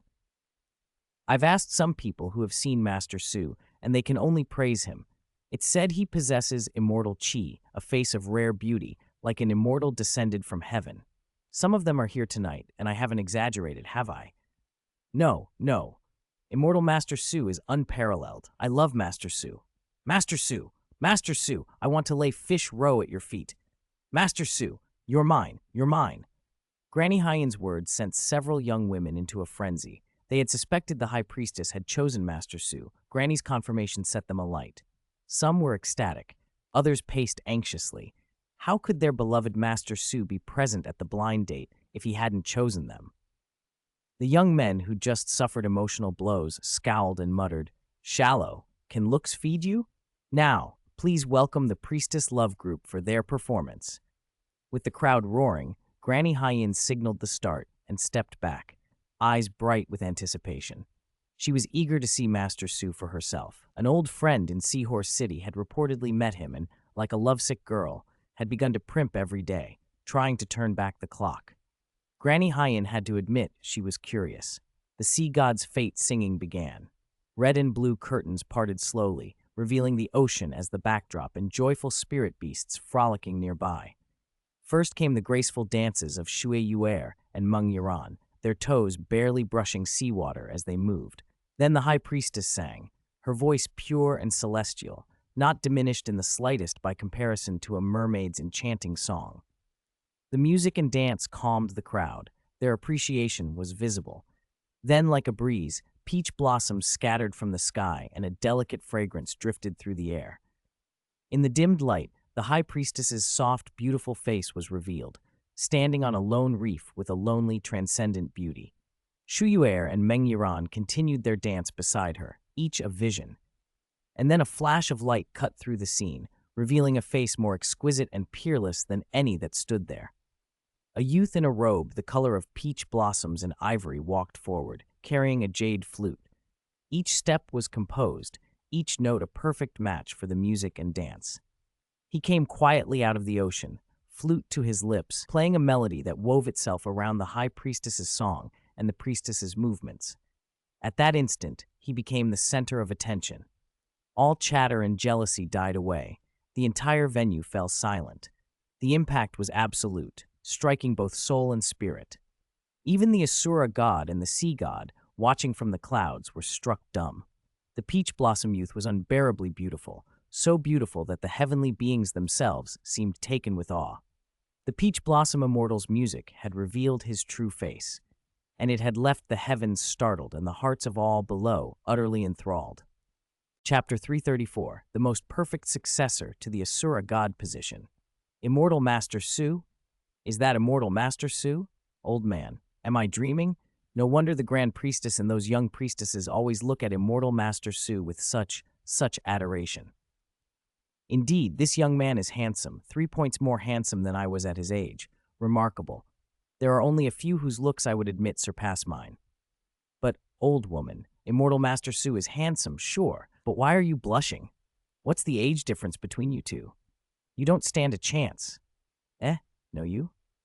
A boundless tide of flute music rose like the sea itself, peach-toned notes washing over the island.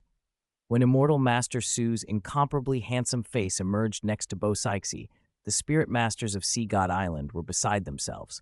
Even Granny Hyen, who had been hosting the Sea God's Fate event, trembled and stared, stunned. The old man of the moon retracted his gaze and glanced at Granny Hyen, his old heart pounding as he whispered, "Something's not right." The islanders who had come prepared to pelt Suran with sea duck eggs and seaweed stood frozen, rubbing their eyes in disbelief. No way, really? He's that handsome? Brother, are we still throwing those salted duck eggs? Throw them if you want, but toss a second too late and you'll be the one beaten to death. Good heavens, Taoyuan teacher looks that amazing? No wonder the Grand Priestess and Young Priestess favor him. Looking at this, it doesn't seem like they got the short end. Looks like they did pretty well for themselves. This is too much immortal chi. Damn it, if I had that face, I'd pick up anyone I wanted. I'd never be turned down. The evening breeze was cool. Under the starlight, even the usually aloof Asura god softened at the sight of Suran and murmured, "What a handsome man." The sea god smiled, a faint pride on his face. Handsome, isn't he? Look at you. If others saw the law enforcer of our realm with that expression, they'd think we've all gone rustic. The Asura god shot the sea god an annoyed look. You have nerve. Who was it that violated god realm law by secretly descending to the lower realm to bestow a god position, and then got rejected? What do you mean, secretly descended? I merely admired this youth. Though he has no destiny to inherit my sea god position, I already consider him a sworn brother. What do you know? Sworn brother? The Asura god, surprised despite their usual barbs, regarded Poseidon, Both of them had emerged from the Douluo Continent plain and shared a good rapport. Fine. Your sworn brother becoming my successor would be the same as him being my disciple. He spoke coolly, but his gaze remained fixed on Su Ran on Marriage Island, an unreadable smile touching his cold, handsome face. Poseidon bristled. Hey now, take advantage of me. I said it. My little brother Su cannot inherit your god position. He has the talent to rise on his own. Heh, I'm not like you, the Asura god replied. If he weren't interested in Poseidon's god position, why had he handled the Asura sword and entrusted his disciple with managing that legacy? He had every intention of claiming that Asura position in the future, something Poseidon couldn't understand.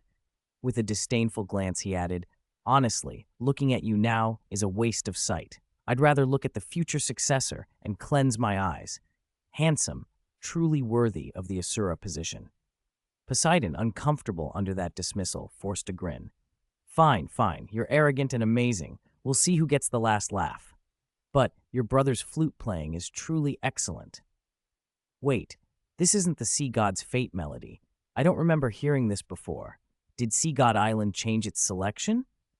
Even though the island answered to the sea god, one day in the god realm equaled a year in the mortal realm, so changes could happen while a god was occupied. But as Su Ran's clear notes spread across Marriage Island, both the sea god and the Asura god sensed something unusual. There is a whisper of origin chi in this melody, soothing hearts, calming souls, strengthening mental force. This kid is using the opportunity of playing at sea god's fate to enhance people's mental force and extend their lifespan. Both divinities quickly recognized the extraordinary nature of the tune. The Spirit Master citizens on Sea God Island began to feel the difference too. The music warmed them as if steeping them in a hot spring. Their bodies and minds felt cleansed. Just as the final note faded and everyone remained wrapped in the afterglow, a voice like a gentle breeze drifted over the crowd. This piece is called Song of the Ocean's Light.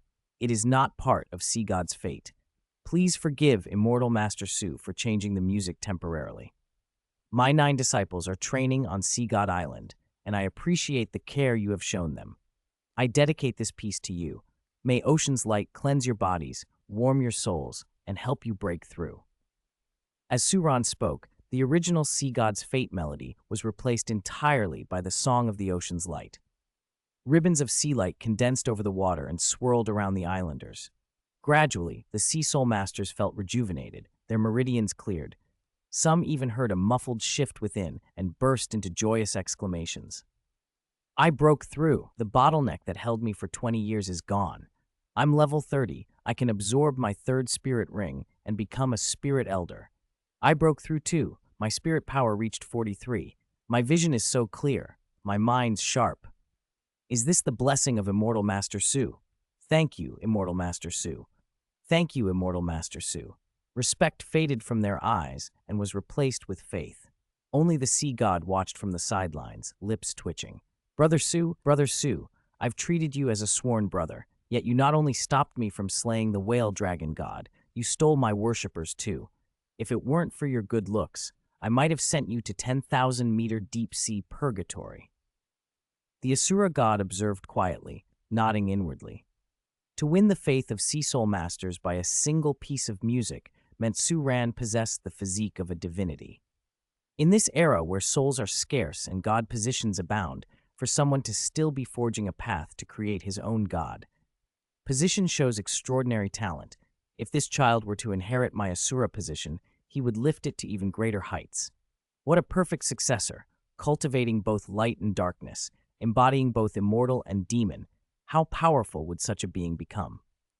The Asura god king was deeply moved. From high above, his gaze shone down, his view of Su Ran on Marriage Island sharp and clear. Chapter 335, Since you know my origin, why not accept my god position? Immortal Master Su's ocean tide light is incredibly moving, cleansing the Sea Soul Masters' impure bodies and allowing them to be reborn. However, at the last moment of the sea god's fate, Immortal Master Su, you must still make a choice. Between our High Priestess Bo Saixi and the sea god's successors, Miss Shui Yuer and Miss Meng Yuran, which one do you favor most, and with whom are you willing to tie the red string of fate? As the final notes of Ocean Tide Light faded, Every Sea Soul Master present lingered in the bliss of breakthrough and physical rebirth, eyes full of veneration for Suran. But Hayu Lao, Old Man of the Moon, spoke a single sentence that instantly redirected everyone's attention. On the stage, Bo Saichi, Shu Yuer, and Meng Yuran watched him with shining, expectant eyes. Among the Taoyuan Academy students below, every glare felt like a blade. If looks could wound, they'd have stabbed him a dozen times for daring to pick one. Suran tucked the jade flute behind his sleeve and met Hayu Lao's gaze without answering. Then he rose, a white silhouette drifting up into the clouds, elegant and unhurried. All three maidens are treasures of the mortal world, each possessing her own charm and lofty bearing. One is like a secluded orchid, dewy and refined. One like the bright moon on icy silk. One like a gentle breeze combing the willows, with bright eyes, a kind smile, and a captivating voice. Do not say true companionship is rare. Here, they shine together and illuminate both sea and sky. Rongrong Yuer, teacher is leaving. High Priestess, we shall meet again. As Suran's figure became the most brilliant presence in the sky above Sea God Island, the system chimed in his mind. Ding! Host's music has astonished the four seas, forging a new legend and becoming the faith of the sea people. Faith value increased by 730,000 points. The god core within Suran steadied. But among the students, the reaction was immediate and furious. He was running away again. Catch, teacher! Wicked teacher, don't run! 9 treasures Vajra demon-suppressing pagoda appear. 9 nether spirit cat, 10 halls of Yama appear. Whale of the azure sea, heaven's surging tide appear. Demon heaven's soul-suppressing finger appear. The sea god's fate arena shifted into combat readiness in an instant. Ning Rongrong, Zhu Zhuqing, Shui Yuer, Meng Yuran, and the others erupted with spirit skills. Each display matched the power of a titled Douluo. The evolved spirits brought a pressure the Sea Soul Masters had never felt. The 9 treasures pagoda descended like a dazzling sun, scorching and impossible to ignore. Within Zhu Zhuqing's 10 halls of Yama, whales and the struggling forms of ghosts created a sorrowful, oppressive scene. Tang San watched, stunned by the ferocity and power his fellow disciples unleashed. Then he saw it. Among the souls in the 10 halls of Yama was a mournful yin soul that looked exactly like his father, Tang Hao, clutching a black vertical weapon. Yet it moved without consciousness, a puppet ghost under Zhu Qing's control. Tang San's legs trembled. The horror of opposing Taoyuan Academy was clear as day. He thought of his father and felt the crushing reality. He couldn't avenge him. He couldn't leave Sea God Island. Leaving meant punishment from the island and pursuit by Spirit Hall. The safest fate was to stay obediently where he was. Below, Xiao Wu, holding the soft bones rabbit, bounded up onto a shaft of moonlight to hover before Su Ran like a small moon queen. Tang San's heart was complicated. Once she had been his little follower, now she seemed so distant. He let out a soft sigh and did not move closer. Su Ran's expression tightened, not because of the disciples' attacks. He knew their spirit skills intimately after all, and none posed a real threat. What drew his attention instead was a surge of evil qi in the clouds, focused and hungry, as if determined to stop his departure.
The Asura god did not mince words. He drew his Asura sword and held it horizontally before Suran. "Since you know my origin," he said, voice flat and direct, "take my divine sword. Why not accept the position of God?" The Asura sword vibrated the moment it saw Suran. If the Asura god hadn't been standing beside it, the weapon would probably have circled Suran 3 times to the left and 3 times to the right in its excitement, trying to cling to him. Useless. Asura god snapped, unable to bear the sword's fawning. This broken piece had completely embarrassed him. He had intended to present himself as a profound, inscrutable master. This ridiculous sword, utterly useless, dared to put on a show? Reprimanded, the Asura sword fell back a little, looking sulky and hiding behind Suran, only letting its tip peek out to watch the Asura god's reaction. 2 gods and 1 immortal stood in the void realm. Their heaven and earth origin energy rippled outward, tinting sea and sky with shifting colors. The people of Sea God Island prostrated themselves in pious awe and cried out together, "Hail, Lord Sea God." Meanwhile, Ning Rongrong, Xiao Wu, Shui Binger, Meng Yiran, and Shui Yuer, held down by divine pressure, still struggled fiercely. Their combined force was nearly enough to tear through the barrier the Asura god had set. They cried for their teacher. That surprised Asura god. These spirit masters, barely 80-something in spirit power, when united, could muster strength beyond a super Douluo. They clearly possessed exceptional potential. No wonder Sea God had been willing to choose an heir from among them. Suran spoke calmly. "To be honest, I never passed the Asura god's trial. Normally, an expert who completes the Asura 8 trials obtains this sword. The one who did so failed to inherit the godhood in time, and by chance I came into contact with the sword, and it became attached to me." His explanation didn't satisfy anyone. Asura god simply wouldn't accept it. He regarded Suran with a grave expression. "This god cares not for how it happened, only for the result. Since the Asura sword has acknowledged you, you are the heir to the Asura god position. You possess extraordinary aptitude and can already condense your own divine core. You would be held in reverence by the continent and the seas. But understand this, a self-condensed divine core cannot surpass the Asura divine core. The Asura god position is not comparable to the Sea God's office. Once Asura godhood reaches major achievement, its offensive power will be unrivaled in the god realm. No human or god can surpass it. In the god realm, there are only 4 positions comparable to Asura god in status. In sheer combat power, only 2 can contend with it. Inheriting this position would make you the god realm's enforcer, preeminent among gods. As for this god," he added with the confidence arrogance gives, "I have always despised so-called mortal realm geniuses, but you are an exception. If you accept this position, I will help fuse the immature divine core within your body into the Asura god position, letting it nourish the Asura god core and allowing you to master the Asura divine force quickly." Sea God, listening nearby, found the whole thing increasingly irksome. How dare he trample on him when courting an heir? He gave Asura god an incredulous look, but then a smile spread across his gloomy face. Suran merely bowed slightly and shook his head. "I appreciate the Asura god's generosity," he said. "I know the power of the Asura god position, and I told Senior Sea God the same. My nature is not suited to being the god realm's enforcer. I don't like being constrained. I'm sorry, but the Asura god position is not for me." It was a polite refusal. Asura god's expression immediately darkened. Sea God, however, burst into laughter, clapping Asura god on the shoulder. "Asura, you lost. Don't back out of our wager. Remember to give me 100-star origin bodies when we return." He laughed on, half mocking. "I've known you a long time. This is one of the few times I've seen you snubbed. How humiliating. But don't be too down. Brother Su is exceptional. It's understandable he won't fancy your position." Asura god had never before felt such humiliation.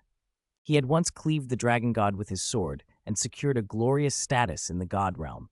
His sword's renown upheld the authority of the divine, so to be so quickly rejected? He had no mood for Sea God's jeering. Fixing Suran with a stare that seemed to thicken the air with Asura evil chi, he asked, "Are you sure? You know what you are refusing." "I'm sure," Suran answered evenly. The Asura god position was powerful, but it remained bound to the god realm's rules, and that was precisely what Suran did not want. The only major advantage of a god position, immortality, was unnecessary to him now. His clear immortal body already granted longevity and the maintenance of youth for ages. His resolve unsettled Asura god. Have you considered this? Even if you refuse now, when your divine core reaches major achievement, you will have to condense a god position and enter the god realm. Then your status there will be lower than if you had inherited this position. Then I simply won't seek a god position, Suran said with relief. He had no desire to break the god realm's rules, rules that, despite their severity, were meant to protect the mortal realm. On the original Douluo Continent, when gods could descend at will, it only led to wars among gods and untold suffering. If he caused turmoil among the gods, he would become a grave sinner. He wanted none of that. Instead, after training these girls, he planned to take Xiao Jinli into seclusion, live in the mountains, tend fields, raise chickens and ducks, wander the world now and then to see how things had changed. That was his ideal life, free, leisurely, and content. Asura god and sea god were both taken aback. Was a god position truly indispensable? In their youth, neither had seen beyond it. They had striven to ascend, to serve in the god realm, and endure millennia of hardship to maintain order. Now they sought heirs so they could be free. If Suran refused, others would always want the position, but gods cared about prestige. They would not look kindly on an heir with poor aptitude. Poseidon applauded Suran. Well said. If I had Brother Su's insight back then, I wouldn't have suffered in the god realm so long, and I might not have almost been killed by a divine beast. Asura god rolled his eyes at the man's applause, speechless. If such magnanimity existed, this god would have little to say. Then his tone grew serious. But if this god isn't mistaken, the Rakshasa god, my rival in Slaughter City, has some connection to you. And the angel god's heir, the one who cultivates both light and darkness, were they taught by you as well? Since even this god knows of it, how could others not perceive it? Asura god continued.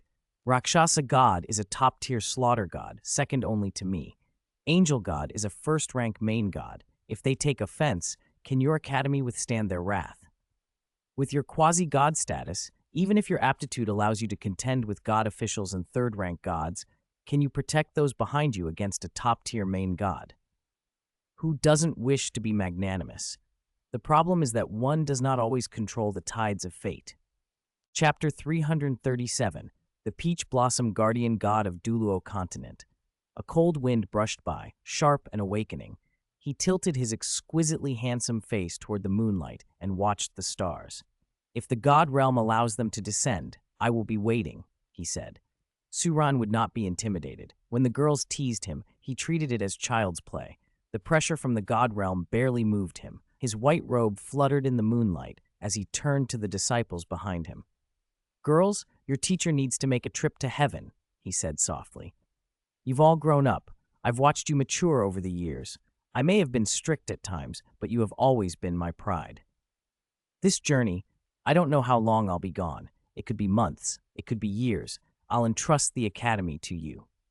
He lifted a small box. This is the key to the peach blossom cabinet in my courtyard. Inside are 2 top-tier spirit tools to protect the academy's stability, several scrolls of the Peach Blossom Sutra, Taoyuan certificates, and Peach Blossom badges. If any of you achieve major achievement in your cultivation and become a super Douluo, you may be tested with the Taoyuan scroll. If you pass, your studies will be complete. When he finished, the teacher rose and flew into the sky. The brilliant peach blossom tree behind him seemed to bloom against the moon, petals scattered like pale lanterns over the sea. Shui Binger and the others caught drifting petals, their hearts tangled with emotion. A small key shaped like a peach blossom landed in senior sister Ning Rongrong's palm. Even the dimmest of them now sensed it. The teacher might face danger in the god realm. It was unclear who shouted first, Ning Rongrong, Xiao Wu, Shui Yuer, or Zhu Zhuqing, but cries flew after him. Teacher, you must keep your promise. Don't you even think of running off. If you don't come back, we'll come for you. All of them, Ning Rongrong, Zhu Zhuqing, Shui Yuer, Shui Binger, had already undergone godhood trials. Under the teacher's guidance, they understood the god realm was no place to be taken lightly. 2 divinities had already appeared. Their teacher was either invited as a guest, on the verge of becoming a divinity himself, or marching to fight divinities. Any of those possibilities made them uneasy. Shu Yuer and Meng Yiran, standing on the waves, stamped their feet and shouted with exaggerated melodrama. Damn it! I thought even if I couldn't win him over this time, I could at least get closer. Maybe steal a kiss, a hug, lift him up, maybe touch his abs. I got nothing, and now teacher's gone on a long journey. Hey, sea god, you better protect teacher. If anything happens to him, I won't finish your godhood trial. Watching teacher's figure dissolve into moonlight with a shower of crimson petals, Shuyuer was bold enough to threaten the sea god's presence. Ning Rongrong and Zhu Zhuqing, roused by her courage, added their own warnings to the Asura god. Asura god, your slaughter city is under our management. If you dare bully our teacher, don't even think you'll keep your legacy land there. The Asura god and sea god, divinities revered by countless sea dwellers and spirit masters, fell silent upon hearing this. What kind of people came from Taoyuan Academy? Their teacher was a stubborn mule, refusing the path the strong preselected for him, insisting on relying on himself and preparing to challenge the angel god and Rakshasa god alone. If he accepted an Asura god inheritance, and with the help of these two divinities, what kind of upheaval could the Rakshasa and angel gods not stir up? Half the god realm might change hands. Those disciples were foolish in their own way. With spirit power barely at 80, they dared to threaten a main god and a god king. A god could cleave mountains with a thought. Who would stop them? But the Asura god and sea god simply shrugged. The show they wanted to see was now underway. The Peach Blossom Immortal Master going to the heavens to play chess with divinities. Suspended in the folds of the galaxy, Suran floated in the stellar wind. A half-branch of peach blossoms hovered beside him as if spring had frozen there. Starlight clung to its pink petals like frost. Beneath his feet, the indigo nebula roiled, like an overturned inkstone marking the Milky Way. Each breath he took caused the surrounding stars to tremble. When he lifted his fingertips, scattered starlight passed through them and draped his peach blossom branch in a shifting chain of light. There was no wind in the starry expanse, yet he stood there. Half the vivacity of earthly blossoms, half the serenity of deep space, and even the stars in his eyes seemed to brighten for that branch. Brother Su, why have you stopped?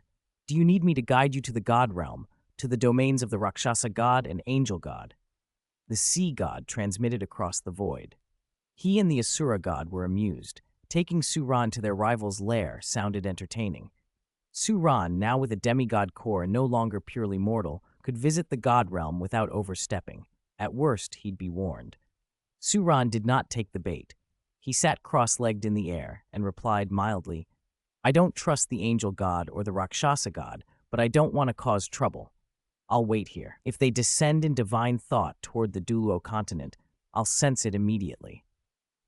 His position was clever.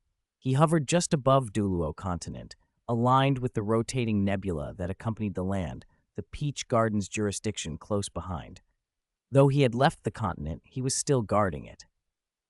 Suran glanced without concern at the Asura god and sea god. They were powerful and eager to hand him a god-position legacy, but they wanted entertainment more than they wanted to help. Suran wasn't foolish enough to pick a fight with the angel god and Rakshasa god just because he was provoked. With East Teacher and Shueyer's aptitude, they would soon be in a position to choose a god legacy on their own. If the fallen angel method he had taught the angel god somehow stirred the god realm into the four-god war of the original timeline, and East Teacher's cultivation suffered because of it, he would not stand idly by. He would fight then. For now, he would wait and prepare. So Suran drew a deep breath, merged himself with the nebula that rotated with the Douluo Continent, and quietly cultivated, ignoring the Asura god and sea god. As he cultivated, he resonated with heaven and earth, and found he could absorb origin chi from other star systems, accelerating the condensation of his god core.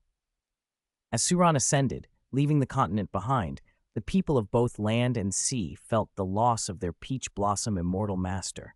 Faith +1 +1 +1. Heaven and earth origin power 10 + 10 10.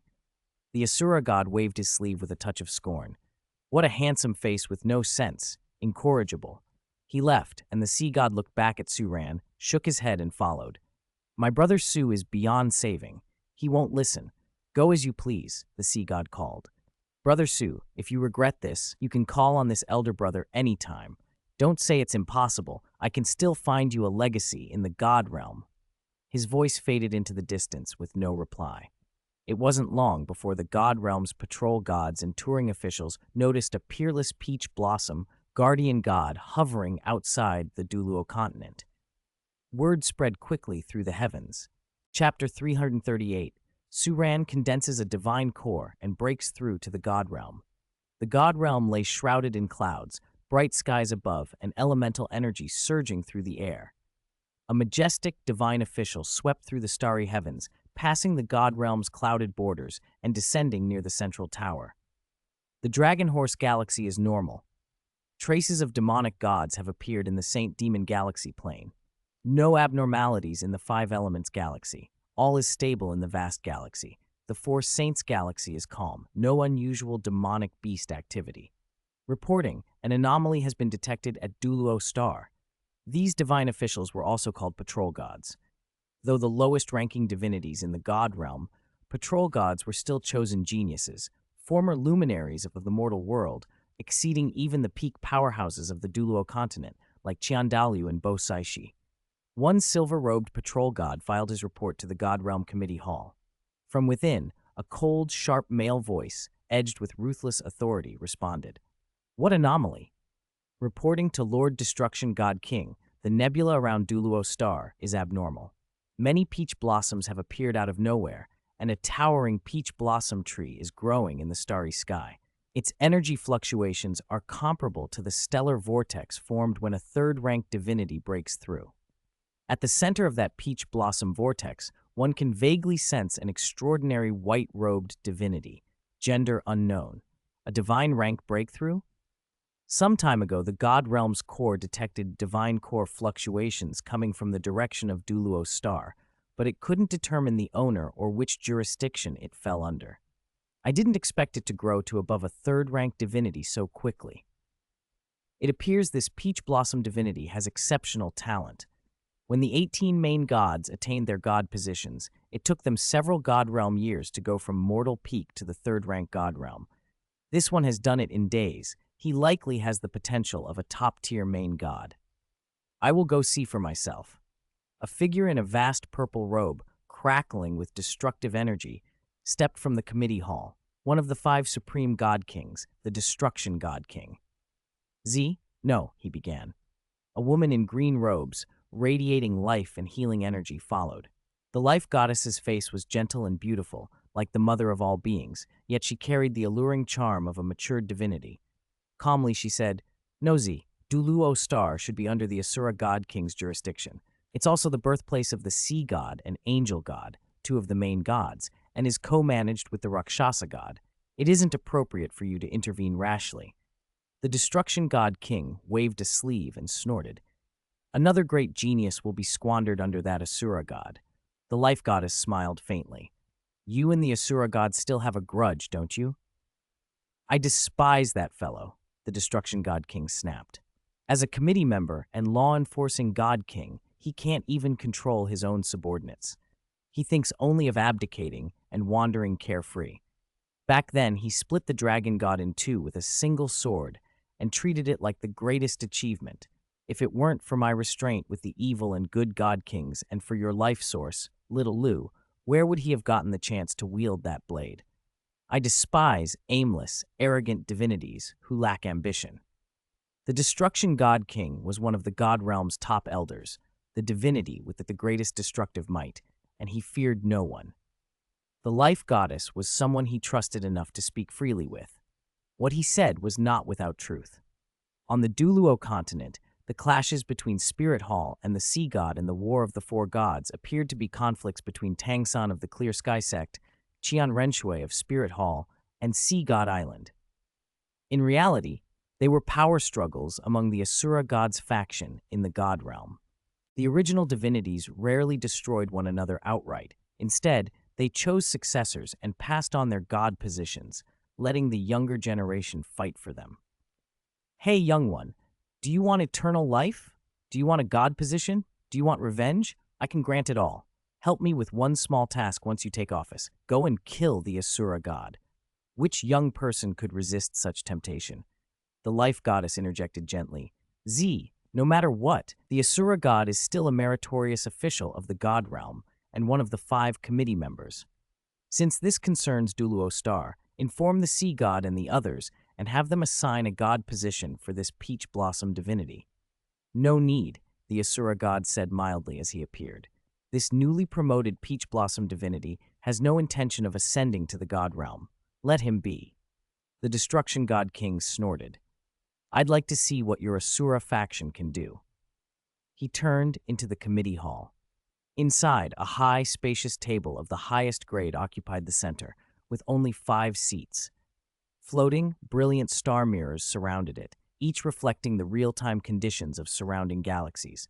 The destruction god king's fingertips swept the star screen and soon located the galaxy containing Douluo Star among the stellar systems. Before he could zoom in, the Asura god's hand closed on his wrist. Since I've already let them handle it, there's no need to watch it on the screen, is there? The Asura god said. The destruction god king shrugged him off and replied coldly, Asura god, don't forget, the committee has the right to review divinity's external affairs. Or are you implying you have some unspeakable ulterior motives? The Asura god's face darkened, but he had little recourse. He ground his teeth. If you're so eager, then look. But don't say I didn't warn you. When you see it, don't come blaming me. What would I regret? From the moment I was born, I have feared nothing. The destruction god king zoomed the star screen. Instantly, a blue planet filled the mirror. Layers of white clouds drifted across its surface, and nebulae hovered in the outer atmosphere. As the patrol god had reported, outside the planet floated a massive, glorious peach blossom tree, as if it had blossomed in space since ancient times. At its core swirled a peach blossom vortex, and within that vortex hovered the faint presence of a white-robed divinity. Seeing the destruction god king's stubbornness, the Asura god stared at the life goddess and said through clenched teeth, You wanted to see this. Whatever happens, don't blame me. I will take responsibility for my own actions. Do you think I'm you? The life goddess replied. It's only observation. What harm? But if I witness Rakshasa or the angel god doing anything that violates the god realm's regulations, Asura, you will also be held accountable for negligence. At that moment, the Asura god's confidence was not without reason. He expected that if this peach blossom immortal master revealed himself, the life goddess might be moved and the destruction god king unsettled, perhaps even indebted to the young man. His original plan had been to let Rakshasa and the angel god discover that this newcomer had crossed them and would cause trouble. If the youth were overwhelmed, the Asura god would step in at the last moment, save him, mediate, and thus owe him a favor, possibly altering future balances of power. But now, entangled in argument with the destruction god king, executing that plan would be difficult. Just then, outside Douluo Star, a sacred pillar of light and a cloud of purplish-red mist appeared. Hidden within them were the true forms of the angel god and the Rakshasa god, descending to investigate the disturbance. Chapter 339. With the teacher away, the disciple's magic knows no bounds, cultivating madly. Your senior disciple, Ning Rongrong, managed the academy throughout the year with great care. But seeing no sign of your return, she reflected deeply and returned home to find her father. The retired Ning Fengji re-emerged to help manage sect affairs. Ning Rongrong then set aside sect and academy duties to devote herself to bitter cultivation. Ning Rongrong spent vast sums to buy spirit beast blood, refined it repeatedly, and finally condensed the 9-layered golden bell. Her physical body reached the power to split mountains and rivers. Her spirit power soared to level 90. She successfully broke through to the titled Douluo realm, triggering the titled Douluo 100-fold return reward. The host's spirit rings and spirit bone ages increased by 10%. Immortal master faith increased by 5%, and physical body strength was further enhanced by 10%. Senior sister Ning Rongrong embarked on the path to seek divinity, traveling the Douluo Continent in search of divine ruins. Your disciple, Zhu Zhuqing, endured the most painful torment of her life. Without her teacher, Love was nowhere to be found. She descended into the 8 great purgatories, died and was resurrected. The 9th evil purgatory appeared, and the 10 halls of Yama reached major achievement. Disciple Zhu Zhuqing broke through to level 90 spirit power and the titled Douluo realm, triggering the titled Douluo hundredfold return reward. The host's spirit rings and spirit bone ages increased by 10%. Immortal master faith increased by 5%, and the host's resistance to dark element power increased by 10%. Your disciple, Xiao Wu, learned an eye training method from Meng Yiran. Night after night, she and another girl gazed at the moon and the starry sky, focusing on the peach blossom, waiting for their teacher's return, day after day, hearts broken and spirits wounded. Through years of absorbing moonlight, Xiao Wu purified her body. Her moon body reached major achievement and she broke through to level 90 spirit power, triggering the titled Douluo hundredfold return reward. The host's spirit rings and spirit bone ages increased by 10%, immortal master faith increased by 5%, and the speed of absorbing star origin and sun-moon power increased by 10%. Xiao Wu carried her mother home, returned to the core area of the Stardew Great Forest, entrusted her mother to Da Ming and Ming, and began researching the method to become a god, preparing to assault the god realm. Disciple Shui Binger left Sea God Island, abandoned the Sea God legacy, and headed to the far north to search for a method to evolve the divine rank spirit of the Ice Phoenix. Shui Binger tempered her ice body in the far north, achieving ultimate purification and breaking through to level 90 spirit power, triggering the titled Douluo hundredfold return reward. The host's spirit rings and spirit bone ages increased by 10%, immortal master faith increased by 5%, and the host's ice element power resistance increased by 10%. Shui Binger discovered ice god ruins, absorbed experience, and made great strides forward. Disciple Shi Yuer grew furious. She trained intensively on Sea God Island, hurled the Sea God Trident 30,000 meters, shattered 10,000 layers of waves, and caused gargantuan tides that almost submerged Sea God Island. At night, alone, she danced provocatively under the stars, trying to lure her teacher back. Disciple Shuyuer mastered the power of the ocean. Her subduing waves technique reached major achievement, and she broke through to the titled Douluo realm, becoming the sea god's designated successor. Inheriting the god position triggered the titled Douluo hundredfold return reward. The host's spirit rings and spirit bone ages increased by 20%, immortal master faith increased by 20%, and the host's water element power resistance strengthened by 30%. Shui Yuer initially obtained the sea god's power and fulfilled the agreement made by her teacher. Qian Daliu felt extremely ashamed and had already intended to let Qian Renxue go, so Qian Renxue accelerated her cultivation of god-demon integration and became a fallen angel. Disciple Meng Yiran changed her research direction, paused her hidden weapons work, and turned to flying spirit tools, attempting to create a vehicle that could soar through the sky and cross the starry sky, single-handedly accelerating the Douluo Continent spirit tool technology by 30%. Meng Yiran developed a spirit tool helicopter prototype but miscalculated propeller strength and almost crashed to her death. Undeterred, she regrouped and continued her research, contributing a great deal of data and experience to the development of flying spirit tools. The host was rewarded with 100,000 points of karma faith and a 20% boost to technology attributes. Working with junior brother Feng Xiaoqian, Meng Yiran used wind element power and aerofoil theory to produce a small twin-wing aircraft. But a technological barrier made it impossible to build a balance compensator, and a deviation in the aircraft nearly caused Feng Xiaoqian to die. Practical tests were suspended while they pursued theoretical breakthroughs. Realizing that flying across the starry sky was too difficult for now, Meng Yiran began researching spirit tool body refining to pursue mechanical immortality, afraid she might die before her teacher returned and lose her youthful peach blossom. Disciple Sheke returned to the palace to voice political strategies to her father and brother, but found it hard to support a corrupt court.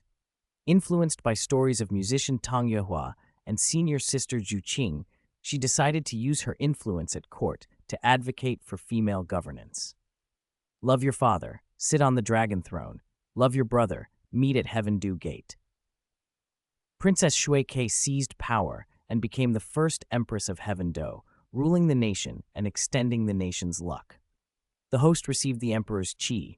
The host's spirit ranges increased by 5%, Immortal Master Faith increased by 20%, and Faith Value increased by 100,000 points. Empress disciple Shui diligently cultivated the 3-point Dragon Qi Emperor's art, gaining national luck. Her spirit, Sacred Swan, underwent a second metamorphosis, and her spirit power advanced by leaps and bounds.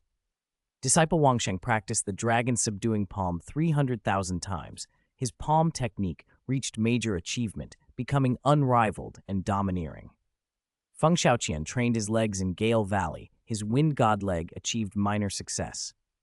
Huo Wu and Huo Wushuang gained insights into fire fusion and fire fission, respectively, and once blew up a mountain peak in the process. Mu Yunju challenged 1,000 cities with her sword and sparred with sword Douluo Chen Xin. Her swordsmanship surpassed his. Her green bamboo reached major achievement. The host received 100-fold feedback on swordsmanship. Disciples Mu Yuntang and Yaozi practiced their whip techniques 100,000 times, nearing major achievement, and their strength increased greatly. Following their senior sister's example, they traveled the Douluo Continent seeking divine destiny. Disciple Suowu, Gu Qingbo, continued to cultivate and progress. The host received a sublimation reward, the glorious Immortal Master title, Peach Blossom Affinity. This links the host to disciples with Peach Blossom destinies. Each linked disciple grants the host a 20% increase to all attributes, stacking up to a cumulative 500% enhancement. If the disciple is inside the Divine Peach Heaven domain, the host can also gain a critical strike bonus. Outside Douluo Star, in a starry sky full of blooming peach blossoms, Suran sat surrounded and intertwined by petals and nebula, exuding an extraordinary, ethereal aura. It was not the cold remoteness of a divinity, but an artistic conception that surpassed even divinity. He sat cross-legged like the favored child of the stars, as if every star burned for him alone. There, Suran discovered that the origin chi of heaven and earth produced by various star systems converged, forming a special star origin aura that nourished the existence of the god realm. That origin chi favored him. It was used to refine his body and temper his chi. His immortal core, not merely a divine core, neared perfection in less than half a month. Around him, a giant peach blossom star vortex took shape, the sign of his breakthrough beyond limits and the ascension of his immortal body. At the junction between Douluo Star and the God Realm, time flowed differently, much faster relative to the continent. 10 days for him here passed like only a few days in the God Realm, but on the Douluo Continent, several years had already gone by. During those years, the girls at the Academy had unleashed unparalleled potential. They trained harder than ever in their teacher's absence, especially in the last 2 years, delving into ancient texts and seeking the path to divinity. Their diligence returned rich rewards to Suran as well. His 10 spirit rings all glowed gold or platinum, their ages exceeding 900,000 years, some even transformed into top-tier divine rank abilities. At this moment, Suran slowly opened his eyes. In his vast immortal pupils, the entire starry sky was reflected. With a calm, ethereal air, he turned his gaze toward the angel god and the Rakshasa god flying down from the god realm. Chapter 340, Angel Rakshasa. I have bestowed great kindness upon you. Why repay it with enmity? The purplish-red mist in the void realm billowed like thick wine, carrying a sweet, bloody, and intoxicating scent. It curled and thinned as if alive, and within its depths a figure slowly took form. Not a sudden manifestation, but like ink spreading in clear water. First, a pair of bare feet appeared, slender ankles and toe tips barely touching some invisible cloud, each movement tugging at the pulses of the surrounding chi. A fair wrist, whiter than snow, lifted. A silver chain jingled at the motion, yet the sound never reached the ear, only a tingling in the heart. A willowy waist swayed beneath a dark purple gauze skirt embroidered with intricate golden runes that seemed to move as she did, tracing impossible curves. This was the Rakshasa god, the deity worshipped by Taoyuan's supreme pontiff palace, an alluring, dangerous goddess whose smile could seduce or annihilate. Above, in the starry void, another silhouette, formed from light. Tiptoes made of flowing holy light stepped onto a stairway of illumination. With each step, the staircase extended upwards, its treads inlaid with tiny star fragments that evaporated the approaching purple mist into filaments of white smoke.